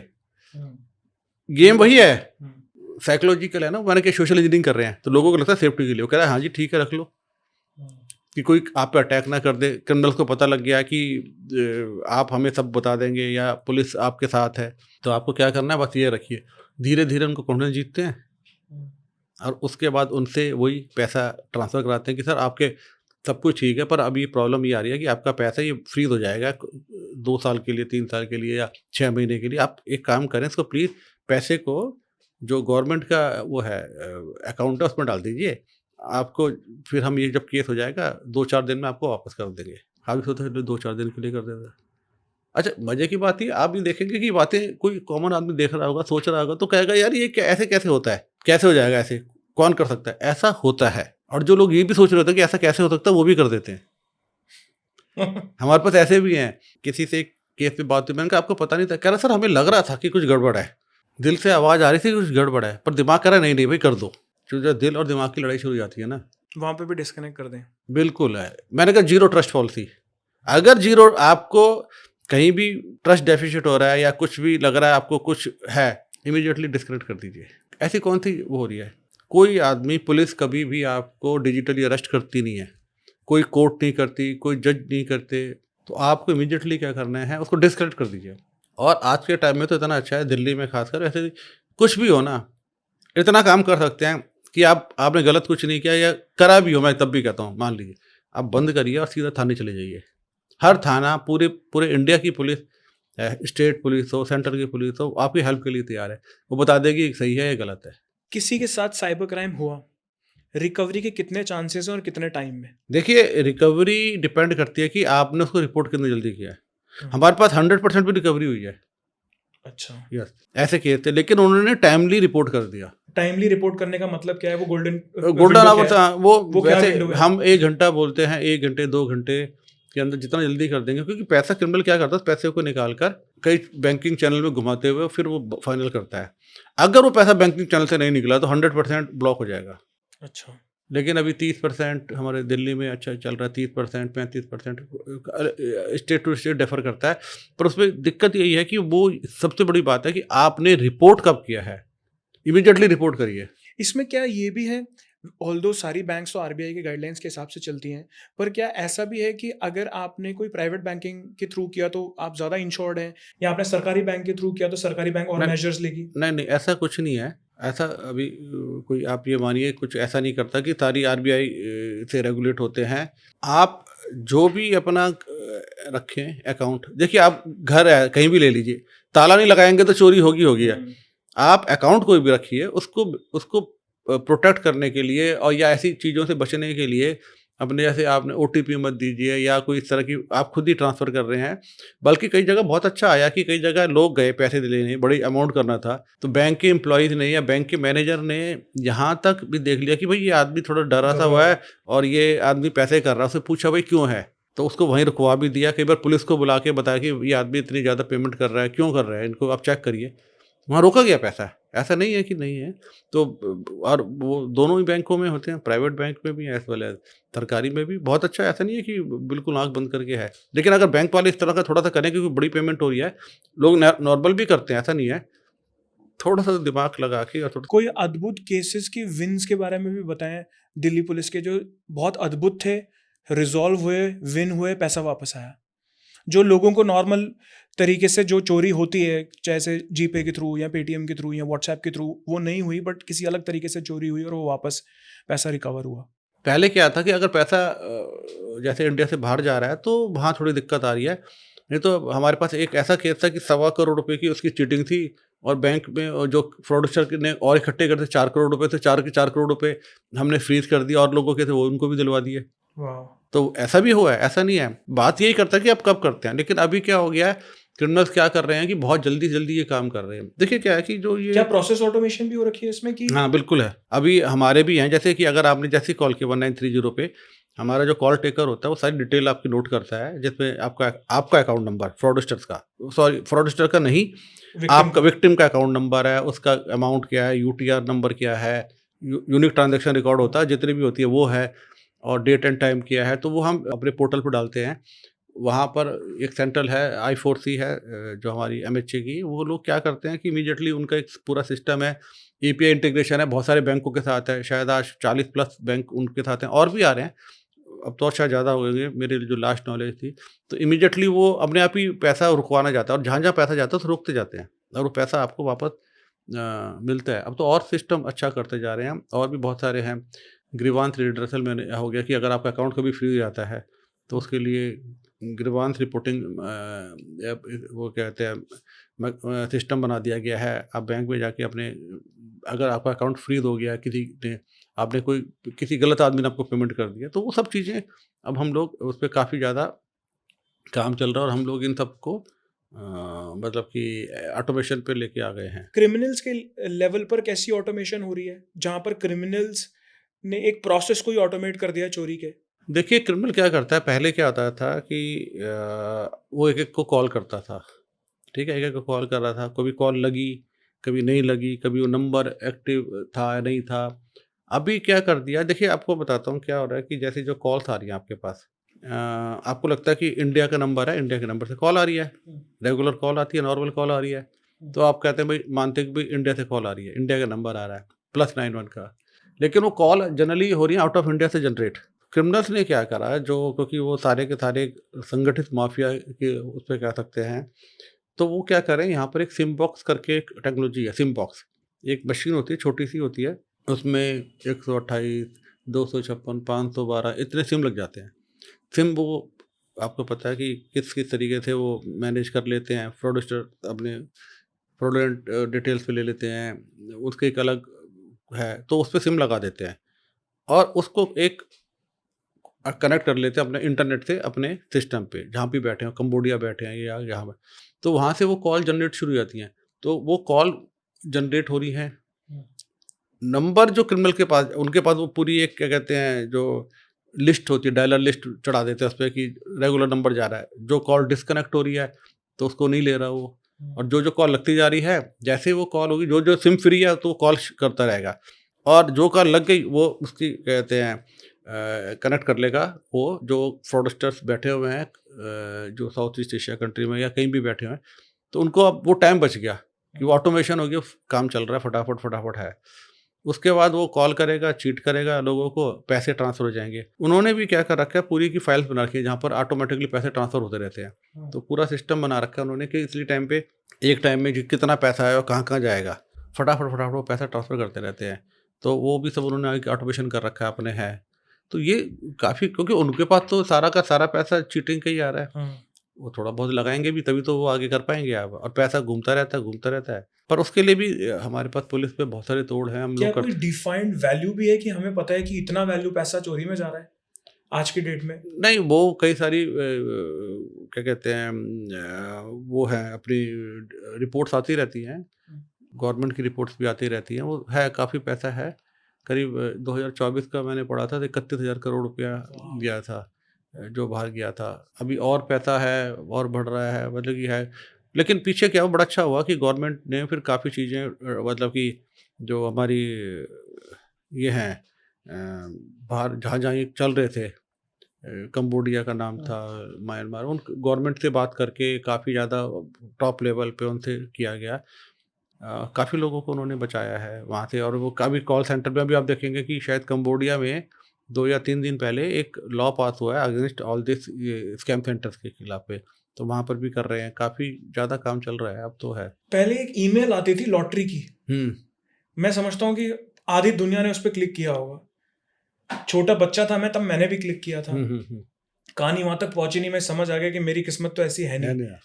तो वो आज भी होता है कि वैसे भी आपके पास फ्रॉड्स आते हैं? देखिए लॉटरी के नाम पे नहीं, केबीसी के नाम पे आया, कौन बनेगा करोड़पति के नाम पे तो काफ़ी चला था कि आपको कॉल आती थी, पहले मेल आ गई, फिर कॉल आ गई कि आपको हम जीत गए, आप इतना पैसे दीजिए, काफ़ी लोगों ने पैसे दिए। उस पे। लेकिन अभी क्या है कि अभी क्या हुआ अब लिंक्स बना के भेजते रहते हैं, धीरे धीरे सारे काम चलते रहते हैं। अभी तो अब लोगों को जैसे कुछ नए क्राइम आ गए, फिर धीरे धीरे वो आदमी उसमें समझ जाता है कि ये हो गया, फिर वो कोई पुराने कोई क्राइम को उसको निकाल कर उन्हें करना क्या है बेसिकली, तो थोड़ा सा एमओ तो चेंज करनी है, पर्पस है कि आपको चीट करना, लेकिन वो बनाते रहते हैं। तो ये कहना कि कोई बंद हो गए हैं या ख़त्म हो गए हैं, ऐसा कुछ नहीं, वो धीरे धीरे चला। जैसे अब गर्मी आ गई है, अगर आपको अभी मैसेज आ जाए कि आपकी बिजली काट देंगे, तो आप क्या करेंगे? आपको लगेगा बिजली पैनिक चली, हो जाएंगे पैनिक हो लोग। जाएगा। कोई कोई भी एजेंसी आपके 2 घंटे में बिजली नहीं काटती, ना कोई बैंक अकाउंट बंद करता है, एक ना बार मुझे भी आया था वो मैसेज। वो तो आज सबको आते हैं, हमें भी आते हैं। अब लेकिन वो ये देखते हैं कि माहौल क्या चल रहा है, मौसम क्या चल रहा है। मौसम में चल रहा है गर्मी है, तो भाई पानी का दे दो, बिजली का दे दो, लोग पैनिक करते हैं, खूब देते हैं पैसे। शादियाँ चल रही हैं, तो डॉट एपी के फाइल के वो दे देते हैं आपके कहते हैं मैरिज कार्ड। इनविटेशन कार्ड आ गए। अब आप सोचेंगे इनविटेशन आ गया, चलो पार्टी में चलेंगे, लेकिन उसमें अगर आप जो है कि डॉट एपी के लिखा हुआ है, आप देखते नहीं करा, वो कंप्रोमाइज़ हो जाता है आपका सिस्टम। तो ऐसे बहुत सारी चीज़ें, तो आप ये मत सोचिए कि कहते हैं कोई चीज़ बंद हो जाती है, वो थोड़ा-थोड़ा सा अपना ध्यान रखते रहते हैं, थोड़ा-थोड़ा सा अपना चेंज करते रहते हैं। बस यही है। यूपीआई फ्रॉड में एक चीज़ बहुत कम लोग जानते हैं कि सिर्फ पेमेंट रिसीव करने में भी पैसे जा सकते हैं। ये कैसे पॉसिबल है? मैकेनिकली लोग पेमेंट रिसीव करके भी पैसे फिर खो देते हैं। मैं आपको बताता हूँ कि जो क्यूआर कोड जनरली आप कहते हैं ना, क्यूआर कोड का स्कैम है कि क्यूआर कोड की एक यूनिक फीचर यही है कि क्यूआर कोड अगर आप स्कैन करेंगे तो पैसे जाएंगे, आएंगे कभी नहीं, आते कभी नहीं आए। तो हमेशा ये वन वे चलता है कि अगर आपने क्यूआर कोड स्कैन करके किसी को पेमेंट दे रहे हैं तो जाएगी, आएगी नहीं। अब वो कहते हैं कि कई बार क्या होता है कि आप जनरली इसको हम ना ओएलएक्स फ्रॉड बोलते थे, कि ओएलएक्स में बहुत चलता था पहले, कि आपने कुछ चीज़ डाली आपने कि मैं बेचना चाहता हूँ। अब आपने सोचा उसका अमाउंट रखा 10,000 रुपये, आपको पता कि 8,000 रुपये की चीज़ है, 10,000 रुपये डाल देता हूँ मैं। अब आप सोचते हैं कि 10,000 का कोई मिल जाता है, उसे पता है जितने आपके साथ फ्रॉड करना वो देख लेगा, हाँ ये है नहीं, वो कहेगा जी बिल्कुल है जी, मैं कर दूंगा, मैं कभी कुछ ऐसा ऑथेंटिक अपने आप को करेगा, कभी कोई फौजी अफसर बन के या कोई ऐसा आदमी बन के जिसको आपको लगे कि ये कोई जेन्युइन आदमी है, वो आपको अपनी आईडी भी दे देगा। आईडी तो आजकल आप जाएंगे, कोई भी नकली बनवा लीजिए, कोई भी आईडी बन जाती है आराम से, फ़ोन पे फ़ोटोशॉप करके आप अपने आप को कुछ बना लीजिए। आपने दे दिया, अब वो जैसे ही आपने उसको दिया वो आपने कहा अच्छा ये आदमी सही लग रहा है। अब आप वो कहेगा जी ठीक है, मैं आपको पेमेंट एडवांस भेज रहा हूँ, आपको ये क्यूआर कोड भेज रहा हूँ, आप उसको स्कैन कर लीजिए, आपको पेमेंट मिल जाएगी।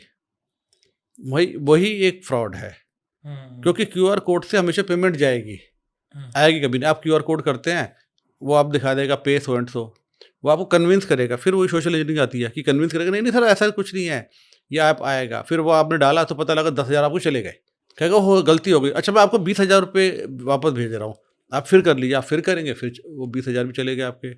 तो क्यूआर कोड की खासियत है कि जब भी क्यूआर कोड हो तो वन वे है, टू वे है ही नहीं है, आपने जैसे ही हुआ आपकी पेमेंट जाएगी जाएगी, आएगी कभी नहीं। Got it. बेरोजगारी बहुत है। बहुत सारे लोग फेसबुक पर ऐसी ऐप्स डाउनलोड कर लेते हैं जहाँ पे बिना डॉक्यूमेंट्स के लोन प्रोवाइड करने की प्रॉमिसेस किए जाते हैं। ऐसे कोई स्कैम्स भी आपने देखे हैं? बहुत होते थे, बहुत हो रहे हैं। देखिए क्या होता है कि अभी 2 तरह के ऐप चलते हैं लोन ऐप। एक तो हमारे जो गवर्नमेंट अप्रूव्ड या आरबीआई अप्रूव्ड लोन ऐप हैं। बहुत सारे ऐसे चल रहे हैं जो आप जो वही अगेन जिसको हम कह सकते हैं कि जो ये फ्रॉडस्टर चलाते हैं, क्योंकि उनको पैसा खपाना भी तो है ना। या वो क्या करते हैं, ऐप बना रखे हैं उन्होंने लोन ऐप। उनके अब उनको मैं इसलिए बताना ज़्यादा नहीं वो सोचूँगा, क्योंकि फिर वो आप बहुत ज़्यादा कन्फ्यूज़ हो जाएँगे। जो उन ऐप्स में क्या करते हैं लोग वो लोन डाउनलोड कर लेते हैं। डाउनलोड करते परमिशन माँगते, सारी परमिशन दे देते हैं। वहीं उड़ गया पैसा। नहीं, उड़ना नहीं है। वो क्या करते हैं, उड़ना नहीं है, वो क्या करेंगे, आपने 5,000 का लोन ले लिया, बोलेंगे हम आपको 1 महीने बाद आप हमें 5,000 के 5,500 दे देना, ये है, ये परसेंटेज है, जो भी है। लेकिन वो तीसरे दिन आपको कॉल आना शुरू हो जाएगा, पेमेंट दो। अगर आप हमने यहाँ तक भी देखा कि 5,000 के हमने 5 लाख भी दे दी, तब भी आपको पीछे नहीं छोड़ेंगे वो। वो करते क्या है कि उसी वक़्त आपका सारा का सारा जो डाटा है उसको डाउनलोड कर लेते हैं। आपका सारा का सारा फ़ोन एक तरह का वो कंप्रोमाइज़ हो जाता है। सारा फ़ोन का डाटा वो ले जाते हैं। उसमें आपकी प्राइवेट पिक्चर्स भी होती हैं, आपके कॉन्टैक्ट लिस्ट भी होते हैं, आपके और जितनी चीज़ें हैं वो सब ले जाते हैं। फिर वो क्या करेंगे, आपको कॉल उन्होंने सो कॉल्ड कहते हैं कॉल सेंटर टाइप बने होते हैं, वहाँ लोग बैठे होते हैं। वो आपको कॉल करेंगे ब्लैकमेलिंग शुरू धमकाएंगे, होगी। ब्लैकमेल करेंगे, आपकी फोटोज हैं उनको मॉर्फ करके वो आपको कहते हैं आपके कॉन्टैक्ट को भेजेंगे, आपके कॉन्टैक्ट को क्या कहते हैं कॉल करेंगे, उनके साथ गाली गलौज करेंगे, उनको भद्दा बोलेंगे, तो ऐसे फ्रस्ट्रेट हो जाते हैं लोग। तो अच्छा, अभी एक चीज़ और देख रहा था मैं, जो मुझे कि आप सिर्फ आप लोन ऐप देख रहे हैं हम्म, और आपने इसे खोल ली कि भाई खोल के देखता हूँ क्या है, हम्म, एक बार क्लिक किया, तो मुझे कई अभी कुछ इस तरह भी मिले हैं, वो कहते हैं जी उसी में उनको 2,000 या 4,000 5,000 रुपये उनके अकाउंट में आ जाएंगे इमीडिएटली। यानी अब देखिए कितनी फास्ट स्कीम हो गई है। तो ये फर्जी जो ऐप्स होते हैं जनरली, इनको मेरे सजेशन ये है कि बिल्कुल भी मत ना खोलें, ना इनको बहुत ज़्यादा इस पे ध्यान दें, interact करें। बिल्कुल नहीं करें। अगर लोन है तो कहीं से भी है, बैंक चले जाएँ, बैंक देखिए हमारा बैंक क्या है ना, अब क्या करें हम लोग, दिक्कत क्या है, थोड़ा-सा क्या है, चलो डाल लेते हैं। अच्छा, इनमें एक चीज़ और भी है, जो ये ऐप बनाते हैं जनरली फर्जी, तो वो क्या करते हैं, जो एक्चुअल नाम चल रहे हैं, एक्चुअल नेम जो हैं, उनको नाम से मिलता-जुलता या उन्हीं के नाम पे दोबारा बना लेते हैं। Colour combination, branding colour same. Combination में नाम भी कर दिया, तो लोगो वो लगा दिया आपको, ठीक है ना? तो आपको लगता है कि यार ये तो से वही है, आप कर लो। पर मेरी सजेशन ये है कि अगर आपको कभी ऐसे तो लगता नहीं है, बैंक जाएँ या एनबीएफसी के बहुत सारे होते हैं, उनके पूरी पोर्टल्स एक पे जाएं। पोर्टल्स पे जाके चेक कर लें, ये है। ऐसे इन्वेस्टमेंट फ्रॉड के अंदर बहुत कुछ चलता है। लोग आते हैं, मैं देखिए क्या होता है कि आँख बंद करके आपको पता है कि आपने इन्वेस्टमेंट के नाम पे चल रहा है, कंपनी है। आप उस कंपनी के नाम पर आप कह रहे हैं मैं शेयर ले रहा हूँ, लेकिन मतलब जो भी आपने सपोज़ किसी भी एक बड़े जो ब्रोकर के नाम पे एक ऐप चल रहा है उससे ले लिया। लेकिन आप पेमेंट किसको दे रहे हैं? हम्म, कभी आपने सोचा है? हम्म, फालतू-फालतू के अकाउंट होते हैं, कोई भी इंडिविजुअल नेम्स। इंडिविजुअल है या कंपनीज़ के, आजकल तो वो जो कहते हैं करंट अकाउंट होते हैं, पर वो अगर आपका कोई भी है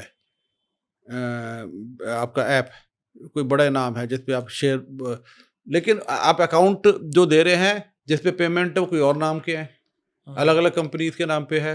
गॉट इट। फलानी ट्रेडिंग, फलाना क्या कहते हैं आपका स्टोर। भाई जिस नाम पे आपके अकाउंट है, जिस ऐप के थ्रू शेयर आप ले रहे हो ना, नाम कोई भी अच्छी जो बड़े नाम से बनाते हैं, लेकिन आप पेमेंट किस पे कर रहे हो? बिल्कुल मत करिए। अगर आपका जो शेयर का मार्केट का जिस भी ऐप से आप कर रहे हैं, कोई भी बड़े-बड़े आपके यहाँ पर हैं, उसी के नाम पे अकाउंट होना चाहिए। अगर नहीं है तो आप वो समझो फर्जी, 100% फर्जी है। 100 टू 100% फर्जी है। क्यों दे रहे हो आप पेमेंट? क्योंकि सेबी कभी उसको ऑथराइज़ ही नहीं करता कि जिस नाम पे आपका है अकाउंट, उसी नाम का आपका बैंक अकाउंट होना चाहिए। अगर नहीं है तो 100% फर्जी है। अगर कर रहे हैं तो आज ही बंद कर दें। पता चला वो पैसा जा ही नहीं रहा वहां जहाँ से लिया हुआ है। नहीं, वो तो जा रहा है, वो तो सब म्यूल अकाउंट्स हैं। हम्म, जो हमने पहले बात करी, उस पे पैसा जा रहा है, वो बाहर ले जा रहे हैं इमीडिएटली। आपको ऐप ऐप दिखाएँगे, जो ऐप है आपको दिखाएँगे, आपके पास उनका इतना अच्छा सिस्टम है, वो ऐप आपको दिखाएँगे। आपको जो ऐप होगा उसमें वो शेयर्स बढ़ भी रहे हैं, आपका पैसा बढ़ रहा है, पर विथड्रॉ कभी नहीं होगा। वो शेयर होते ही नहीं एक्चुअल में। वो इस तरह से उस ऐप्स को डिज़ाइन करते हैं कि वहाँ बैठ के पीछे लोग वो आपके रेट बढ़ाते जा रहे हैं, आपकी वर्थ बढ़ाते जा रहे हैं, आपके शेयर्स की वैल्यू बढ़ाते जा रहे हैं, पर एक्चुअल में वो पैसा कहीं का कहीं निकल गया। वो सिर्फ़ आपको एक जो ऐप के अंदर एक वो स्क्रीन दिख रही है, बस वही है आपकी, और वो कभी पैसा नहीं मिलेगा। फिर बोलेंगे अच्छा जी आप पैसे आ गए, अच्छा ठीक है, आप एक काम करें, पैसा चाहिए 30% जमा करा दें टैक्स।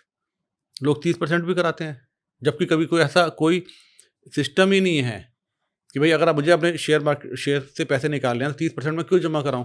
वो कहेंगे अच्छा मेरे उसमें से काट लो, मैंने 1 करोड़ रुपए लगाया, 4 करोड़ रुपए हो गए, अब 30% काट लो। तो नहीं सर, हमारी पॉलिसी है, कभी गवर्नमेंट के नाम पे, कभी सेबी के नाम पे, कभी इनके नाम पे। तो आप 4 करोड़ के अगर आप लगा लीजिए 1 करोड़ 20 लाख और देंगे आप। फिर वो ले लिए, फिर अच्छा 17% आपका टैक्स है, ये है, वो है। पैसे आपको नहीं देने उन्होंने। तो अगर जिस भी आप कंपनी के कंपनी नहीं सॉरी, जो ब्रोकर हैं उनके नाम से होते हैं, बहुत बड़े-बड़े कंपनीज़ हैं, उनके नाम से अगर शेयर ले रहे हैं, तो पैसा उसी अकाउंट में जाएगा। अगर उसके अलावा वो कोई भी पैसा ले रहा है तो वो इल्लीगल है और वो फर्जी काम है। बिल्कुल मत दें। सर, आपने आम आदमी के स्टैंड पॉइंट से तो बहुत सारे फ्रॉड्स बताए, लेकिन एक फ्रॉड जहाँ पर इंसान पुलिस के पास भी जाने से डरता है और बात ही नहीं करता किसी से, वो है सेक्सटॉर्शन का फ्रॉड। आज की डेट में वो कितने केसेस हैं? पहले मुझे लगता था, जब मैंने पढ़ा नहीं इसके बारे में, कि ये ज़्यादातर एडोलेसेंट्स में होते हैं, बट ये हर तरीके की उम्र में हर इंसान के साथ हो रहा है और वो पहुंच ही नहीं पा रहा पुलिस तक भी, क्योंकि ये बहुत एम्बैरेसिंग सिचुएशन है।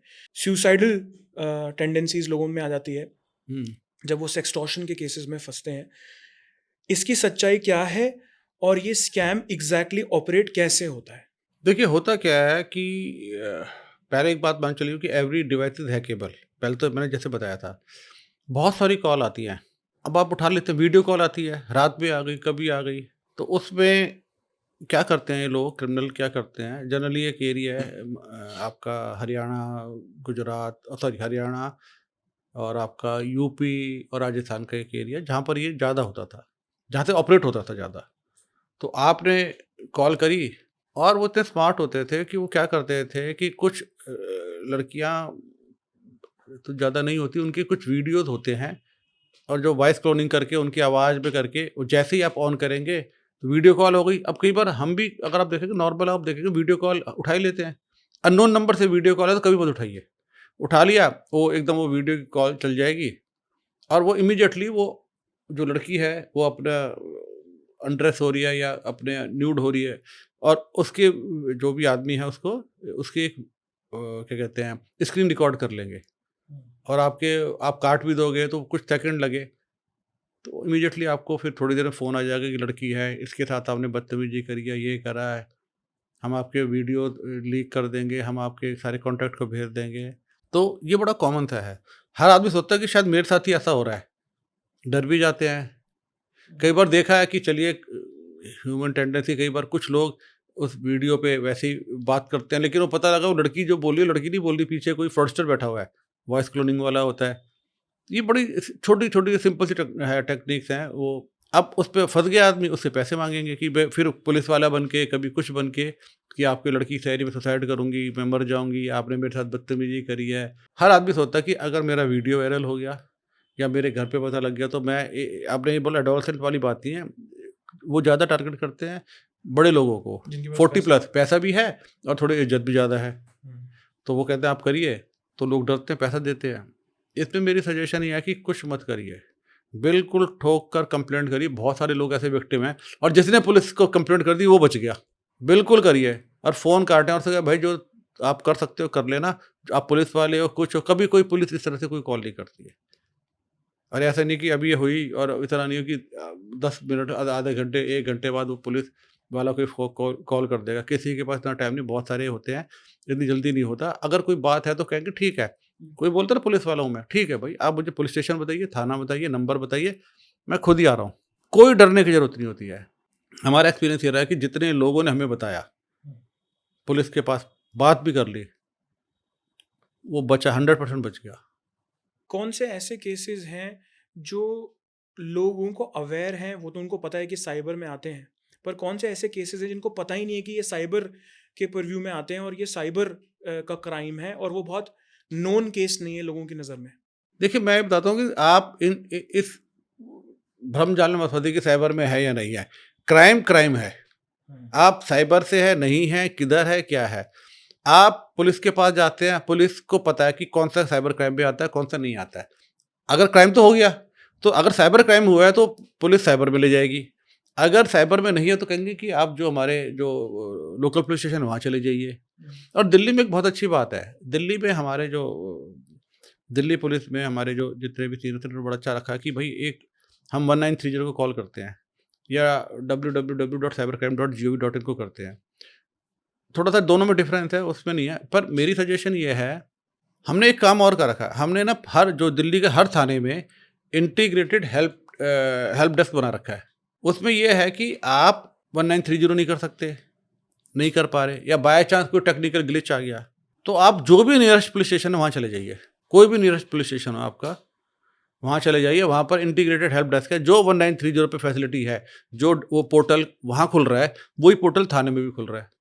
तो आप जैसे ही गए, आपने पुलिस स्टेशन पे गए, बताया मेरे साथ ये क्राइम हो गया, इमीडिएटली आपकी वहाँ पर हेल्प होगी। 24/7 है, रात के 2 बजे भी चले जाएंगे, आपको वहाँ कोई ना कोई आदमी मिलेगा। और भी उस पर फैसिलिटीज़ हैं, तो हम लोग करते हैं, तो इसलिए आप करना चाहिए। ये एक अच्छा फैसिलिटी दिल्ली पुलिस ने करी है, अभी स्टेट में भी होने वाली है, मेरे ख्याल चल रहा है। तो आजकल एक स्कैम और चल रहा है जहाँ पे बहुत सारे फेक फेसबुक और इंस्टाग्राम प्रोफाइल्स बन रहे हैं। पहले तो फेक प्रोफाइल्स बनते थे जिसमें लड़कियों की फेसेस डाली जाती थी ताकि नए पेजेस लाइक हों, और डिजिटल मार्केटिंग के स्टैंड पॉइंट से बहुत सारे लोग ये प्रोफाइल्स बनाते थे और उनको फ्रेंड रिक्वेस्ट में डालते थे और 5-5 हज़ार उनके फ्रेंड्स हो जाते थे। अब ऐसा क्यों होता है? उसका साइबर क्राइम से क्या रिलेशन है? देखिए, आपको पता है डाटा इज़ न्यूअल्थ कि जितना डाटा जिसके पास है, वो उतना इम्पोर्टेंट आदमी हो जाता है आज के टाइम में। हो क्या रहा है कि जो फर्जी कोई काम करेगा तो उसका इंटेंशन ये बात तो कन्फर्म है कि कुछ गलती होगी, ठीक है? आज वो अगर उसके पास फर्जी अकाउंट बनता है, उसके अंदर से वो कोई वो लिंक डालता है, आप उस लिंक को क्लिक करते हैं, आपका सिस्टम कंप्रोमाइज़ हो गया। तो जितने भी ये फेक प्रोफाइल बन रहे हैं आज के टाइम में, उन सब का कोई ना कोई पर्पस है, या तो आपको चीट करना या आपका डाटा चुराना। मेरे पास कई आए। सपोज़ एक तो ये तरीका है, सपोज़ आपके फॉलोअर्स बहुत ज़्यादा हैं, आपके कहते हैं इंस्टाग्राम का अकाउंट है या कोई भी है, अगर मैं उसे हैक कर लेता हूँ और अगर मैं वहाँ से कोई चीज़ भेजता हूँ अपने फ्रेंड्स के पास भेजता हूँ, तो वो क्या मानेंगे कि आप भेज रहे हैं उसको, लेकिन वो हैक हो रखा है। ठीक है? तो वो जैसे ही होता है, जैसे व्हाट्सएप का भी सेम होता है कि व्हाट्सएप में एक बहुत बड़े ग्रुप बने हुए हैं। वो ग्रुप में अगर एक आदमी का भी फ़ोन हैक हो गया, वहाँ से वो कुछ भेज देता है, ठीक है? तो जैसे अभी चल रहा था कि अभी सरकारी ऑफ़िस में कुछ पीछे भी आपने न्यूज़ पढ़ी होंगी कि 8th पे commission calculate your income as per 8th पे कमीशन। अभी कुछ भी नहीं 8th पे कमीशन। लोग आते, देखते, खोलते, फ़ाइलों को खोल रहे हैं। वो फ़ाइल क्या है सारी? एपीके फाइल्स हैं। आपका फ़ोन क्या कहते हैं हो रहा है। तो जितने भी फर्जी अकाउंट बनते हैं, वो फर्जी अकाउंट बनने का पर्पस ही यही है कि वो उससे आपका कुछ ना कुछ चुराएँगे, या तो पैसे चुराएँगे, आपका डाटा चुराएँगे, आपकी आइडेंटिटी चुराएँगे, सारे के सारे इसीलिए चलते हैं। अब उसके बहुत सारे तरीके होते हैं। मैं आपको एक जेनेरिक वो बता रहा हूँ, उससे क्या होगा, क्योंकि बहुत ज़्यादा हम डेप्थ में जाएँगे, तो आप लोग उस चीज़ को मतलब कई कन्फ्यूज़ हो जाएँगे, आपके सुनने वाले भी, कि देखने वाले, कि ये क्या कैसे है। तो मैं ये बता रहा हूँ कि जो भी फेक बन रहे हैं, उन चीज़ों को आप ये मान के चलें वो कुछ ना कुछ आपको नुकसान करेंगे। फर्जी चीज़ों में आज के टाइम में अकाउंट बिकते हैं, क्योंकि उन्हें पता है कि उनके पास अगर फॉलोअर्स बहुत सारे हो रखे हैं, अगर फर्जी अकाउंट बन गए तो बहुत सारे फॉलोअर्स हैं, तो आप एक टाइम पे उतने आदमियों को हिट कर सकते हो किसी भी रीज़न क्रिमिनल से, एक्टिविटी के लिए। किसी भी चीज़। यस, हम्म। बहुत सारे ऐसे बन रहे हैं। अच्छा, एक केस आज के डेट में आ रहा है, बड़े बड़े यूट्यूब चैनल्स हैक हो रहे हैं और वो गूगल इंडिया के थ्रू रिकवरी होती है, लेकिन जो रिकवर नहीं हो सकते, क्या साइबर सेल जो है उसमें मदद करता है? ऐसे केसेस आते हैं आपके पास? देखिए, हैकिंग ये तो ऑफेंस है ना, और जो भी ऑफेंस है उसके लिए पुलिस तो है ही है। उसमें पुलिस का क्या रोल है? पहले शुरू शुरू में होता था कि जीएमबी पे रिव्यूज लोगों के खराब डाले जाते थे, फेक रिव्यूज डलवाए जाते थे, उसमें भी शायद साइबर के पास बहुत केसेस गए हैं। और यूट्यूब के स्टैंड पॉइंट से उसमें पुलिस का क्या रोल है? वो कैसे मदद करती है हैकिंग? देखिए, आपके क्या हो रहा है, सपोज हैकिंग कोई भी नॉर्मल ले लीजिए। यूट्यूब आपका है, आप अपने डिवाइस से यूट्यूब चलाते हैं, तो आपके एक डिवाइस की यूनिक क्या है, आईएमआई होगी उसकी। कोई भी सिस्टम की जो उसकी यूनिक आइडेंटिफाइड फायर्स होते हैं वो होते हैं। आपका आईपी है, सपोज आज यहाँ चल रहा है आपका, हम दिल्ली में बैठे हैं और इमीडिएटली हैक होता है, और वो मान लीजिए चला गया आपका तमिलनाडु हम्म, या उड़ीसा। हम्म, तो जब हम आप भी अप्रोच करेंगे, हम भी अप्रोच करते हैं जब भी as a law enforcement agency, तो आप ये देखेंगे कि वो समझ जाएंगे कि वहाँ जब वो चेक करते हैं कि इसका आईपी आ रहा था अभी तो दिल्ली का, हम्म, अब ये चला गया तमिलनाडु उड़ीसा का, हम्म, तो कोई आदमी पॉसिबल नहीं है कि 1 मिनट के अंदर हो गया, तो उन्हें भी पता लग गया कि हैक हो गया है। हम्म, तो आप भी रिपोर्ट कर सकते हैं, रिपोर्ट करने के तरीके होते हैं। हम उनसे ये पूछेंगे कि अगर ये आईपी चेंज होगी तो आईपी से आइडेंटिफाई करेंगे कि किस आदमी ने ये चला रहा है, तो क्रिमिनल ही है, हम्म। तो उसमें केस रजिस्टर होते हैं, उसको पकड़ा जाता है, प्रोसिक्यूशन होता है। तो हैकिंग ऑफेंस है, वो कोई भी हो, कोई भी अकाउंट हैक होता है तो हम उस पर एक्शन लेते हैं, ये है। साइबर क्राइम की तरफ लोग मूव क्यों करते हैं? कौन है वो लोग जो साइबर क्राइम करते हैं? उनका बैकग्राउंड क्या है? वो क्यों कर रहे हैं? देखिए, साइबर बेसिकली लोग क्यों करते हैं, या तो फाइनेंशियल उसके लिए करते हैं। कॉलेजेस में अगर या कहीं आप देखोगे, वो एक एज ए क्या कह सकते हैं कि एक फन एक्टिविटीज़ पे भी कर लेते हैं कुछ लोग। कुछ लोग रिवेंज के लिए करते हैं कि इसने मेरे साथ किया, मैं ये करूँगा इसके साथ। दूसरी चीज़ ये है कि साइबर में थोड़ा ईज़ी लगता है कि सपोज़ आपको कोई किसी को लूटने जाना है, तो आपको उसकी तैयारी करनी है। आप वहाँ जाएँगे, उस पूरा रास्ता करना है, उस घर में जाएँगे, पकड़े गए, देख लिया, सीसीटीवी लगे हैं, ये लगे हैं, पचासों चीज़ें होती हैं, फिर वापस आएँगे, तो चांस जो आपको रिस्क ज़्यादा है। लेकिन साइबर की ब्यूटी क्या, cyber is a faceless and बाउंड्रीलेस। Faceless है और बाउंड्रीलेस है, माने कि आपको कौन बैठा हुआ है, अब हम आमने-सामने बैठे हैं, तो आप एक-दूसरे को जान रहे हैं। आप चेंज नहीं हो सकते, मैं चेंज नहीं हो सकता। लेकिन अगर हम इसको ले जाएँ डिजिटल वर्ल्ड में कि एक मैं वीडियो कॉल कर रहा हूँ, आप कर रहे हैं, आप पता नहीं कि आप बैठे हुए हैं, जैसे डीप फेक होता है, कोई और होता है पीछे, आपका चेहरा और आपकी आवाज़ से मेरे से बात कर रहा है, या मैं इस तरह से भी कर सकता हूँ। तो फेसलेस है और बाउंड्रीलेस है। अब बाउंड्रीलेस कैसे है कि अगर मुझे आज सपोज़ मैं सोचूँ कि मुझे आज अमेरिका में क्राइम करना है कोई जाके, अब देखिए कितने चैलेंजेस हैं। पहले पासपोर्ट होना चाहिए, उसके बाद वीज़ा होना चाहिए, उसके बाद मेरे पास टिकट लेने के पैसे होने चाहिए, वहाँ जाऊँगा, मुझे इमिग्रेशन क्लियर करना है, ये करना है। साइबर में हूँ मैं आज, अभी अगर किसी को अटैक ही तो करना है, पैसे चुराने हैं, तो लाइए मैं कर सकता हूँ, किसी भी कंट्री में कर जा सकता हूँ। आप यहाँ बैठ के मैं पूरे वर्ल्ड में क्या, अगर मेरे पास अच्छा थोड़ा-सा नॉलेज है, मैं स्पेस पे जो हमारे स्पेस के जो यान चल रहे हैं, जो हमारे क्या कहते हैं स्पेस स्टेशन है, वहाँ तक भी जा सकता हूँ। अगर मेरे पास वो टेक्नोलॉजी है तो मैं वहाँ जाके भी हैक कर सकता हूँ। इसीलिए ना कि फेसलेस है और बाउंड्रीलेस है साइबर, और वैसे मैं फिजिकल वर्ल्ड में जा नहीं सकता। तो इसीलिए लोग इस पे थोड़े से ज़्यादा अट्रैक्ट होते हैं कि ये बाउंड्रीलेस है और फेसलेस है। आपने डीप फेक के बारे में बताया, डीप फेक के बारे में थोड़ा सा एआई क्लोनिंग और एआई के थ्रू क्लोनिंग और डीप फेक सेलिब्रिटीज के लेवल पर भी हो रहा है कि आम जनता के लेवल पर भी हो रहा है, उसमें एग्जैक्ट आज की डेट में डायग्नोसिस क्या है, किस तरीके की डीप फेक केसेस आ रहे हैं जहां पर किसी तरीके का डीप फेक हुआ है या कोई वीडियो के फॉर्म में या इमेज के देखिए, फॉर्म में? मैं ये कह सकता हूँ कि ये तो मैं कि डीप फेक तो मेरा एक केस था, जिसको हमने एक बॉलीवुड सेलिब्रिटी का डीप फेक का था और एक्चुअल आदमी को अरेस्ट किया था। मुझे लगता नहीं उससे पहले शायद कहीं किसी ने किया होगा। इंडिया में पहला मैंने ही, बल्कि हमारी टीम थी और मैं लीड कर रहा था, तो हम ही ने किया था। तो बहुत बड़ा केस था, उसको हमने किया था। कहानी अब दूसरी आती है कि एआई, देखिए पहले भी होता था, डीप फेक पहले ही बनते थे, उसे मॉर्फिंग कहते थे कि भाई आदमी का एक बॉडी किसी की या फेस कुछ और कर दिया, इशारा कर दिया, उसमें थोड़ा बहुत पता भी लग जाता था।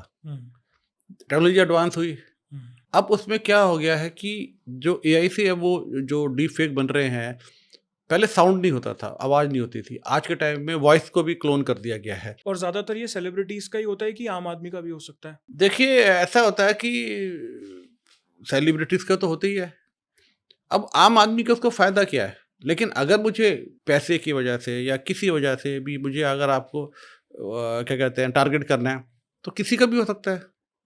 लेकिन सेलिब्रिटी का ज़्यादा इसलिए होता है क्योंकि वो पब्लिक फिगर हैं, तो उनके लिए वो जो भी वो मैनिपुलेट करना चाहता है, उसको रेपुटेशन डैमेज करना चाहता है या कोई फाइनेंशियल गेन लेना चाहता है, तो कर देगा। लेकिन बहुत सारे केस होते हैं कि आप देखेंगे आजकल व्हाट्सएप, अभी तो गवर्नमेंट एक बहुत अच्छी स्कीम लेके आई है, जहाँ सिम बाइंडिंग कर रही है व्हाट्सएप के लिए। जितने भी ये सोशल मीडिया प्लेटफॉर्म्स हैं जिसको भी करते हैं हम लोग, सिम बाइंडिंग कर रही है, डिवाइस बाइंडिंग, मतलब कि अगर मेरे पास व्हाट्सएप और मेरे व्हाट्सएप पे अब तभी वो चलेगा कि उसका जो सिम है ना मेरे पास होगा।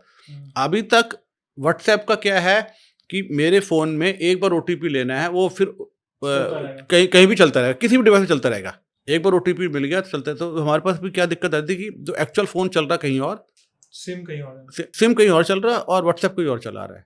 लेकिन अभी ये गवर्नमेंट एक बहुत अच्छी स्कीम लेके आ रही है, अभी हो जाएगी कुछ अभी टाइम 35। कोइंसिडेंटली मेरे साथ भी ऐसा है, मेरा व्हाट्सएप का सेम नंबर का फोन अलग है और फोन अलग है, क्योंकि एक्चुअली में लोग व्हाट्सएप कॉल भी कर रहे हैं, जीएसएम कॉल भी कर रहे हैं, तो आप एक तरीके से दो फोन्स चला रहे हैं। तो चलते हैं। तो अब आगे से नहीं होगा वो आपका, अभी ये एक इसको कर रहे हैं शायद इस साल के एंड तक, ये जल्दी उसको आप, हाँ, कि जहाँ पर आपका जहाँ सिम होगा वही चलेगा।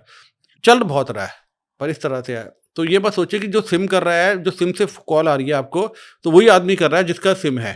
सर, एक क्रिमिनल या वीपीएन यूज करे या डार्क वेब यूज करे या क्रिप्टो में पेमेंट्स ले, कितने केसेस एक्चुअली में क्रैक होते हैं और कितने केसेस एक्चुअली में पकड़े जाते हैं और पैसा रिवर्स होता है, चाहे वो पार्शियल रिकवरी हो? देखिए मैं आपको बताऊं, ये ना बहुत सारा मिथ है कि हम क्रिप्टो में करें या वीपीएन यूज़ करें, डार्क वेब पे करें, तो हम पकड़े नहीं जाएंगे, ये मिथ है। ये डिपेंड करता है जो भी इन्वेस्टिगेटिंग एजेंसी है, जो या इन्वेस्टिगेशन ऑफिसर, उसकी स्किल के ऊपर है। कुछ चैलेंजेस हैं, मतलब कि आपने अगर वीपीएन कर रहे हैं या क्रिप्टो है, थोड़ा सा आप एक हर्डल क्रिएट करें इन्वेस्टिगेटिंग एजेंसीज के लिए।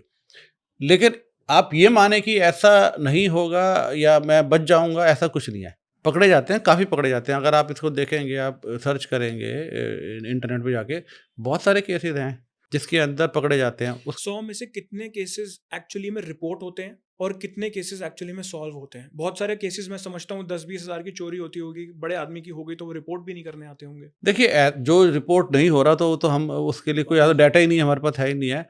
पर जितने रिपोर्ट होते हैं उसमें ऐसा है कि अब तो आपको बताओ, दिल्ली के अंदर तो ये है कि अगर आपके 1 लाख रुपए से ऊपर, दिल्ली में ये फैसिलिटी है कि 1 लाख रुपए से ऊपर आपके चीट हुए हैं साइबर वर्ल्ड में, फाइनेंशियल फ्रॉड हो गया, तो आप जैसे ही हमारे जो 1930 को कॉल करेंगे, इमीडिएटली एफआईआर दर्ज हो जाएगी।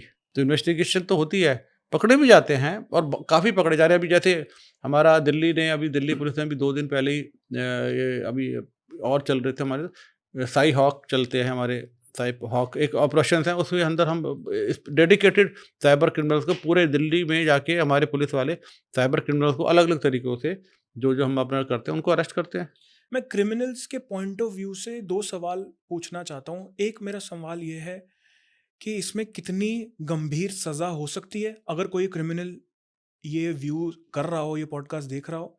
और मेरा दूसरा सवाल ये है कि वो कितना बड़ा किसी की ज़िंदगी में डैमेज कर रहे हैं, उसका अंदाज़ा आप अपने प्रैक्टिकल एक्सपीरियंसेस से बताएँ कि कितना इमोशनली किसी को इफ़ेक्ट हुआ हो? देखिए, मैं इमोशनली बताऊँ तो अगर कुछ ऐसे केसेस भी हुए हैं जहाँ पर किसी साइबर क्राइम की वजह से लोगों ने सुसाइड भी किया है।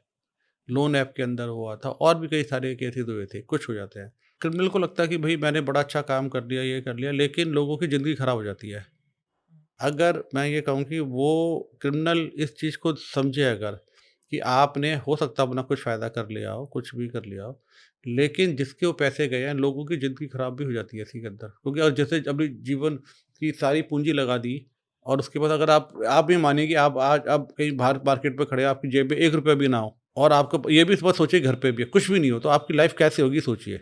और ऐसा नहीं है कि साइबर पे क्या कहते हैं कि क्रिमिनल है, क्योंकि जो कर रहे होते हैं इन्वेस्टिगेशन में ज़्यादा रिवील तो नहीं करूँगा, लेकिन कहीं न कहीं ट्रैक होता रहता है। कहीं न कहीं आज नहीं पकड़े, कल पकड़े जाओगे। बहुत सारे लोग थे कि जी हमने 2 साल किया, नहीं हुआ कुछ, पकड़ेगा, एक ही बार पकड़ेगा फिर आप सब कुछ खत्म। साइबर क्राइम में कितनी गंभीर सज़ा हो सकती है? देखिए, सज़ा डिपेंड करता है केस के ऊपर है, लेकिन अगर आप देखेंगे पुलिस के हिसाब से हम लोग तो काम करते ही हैं।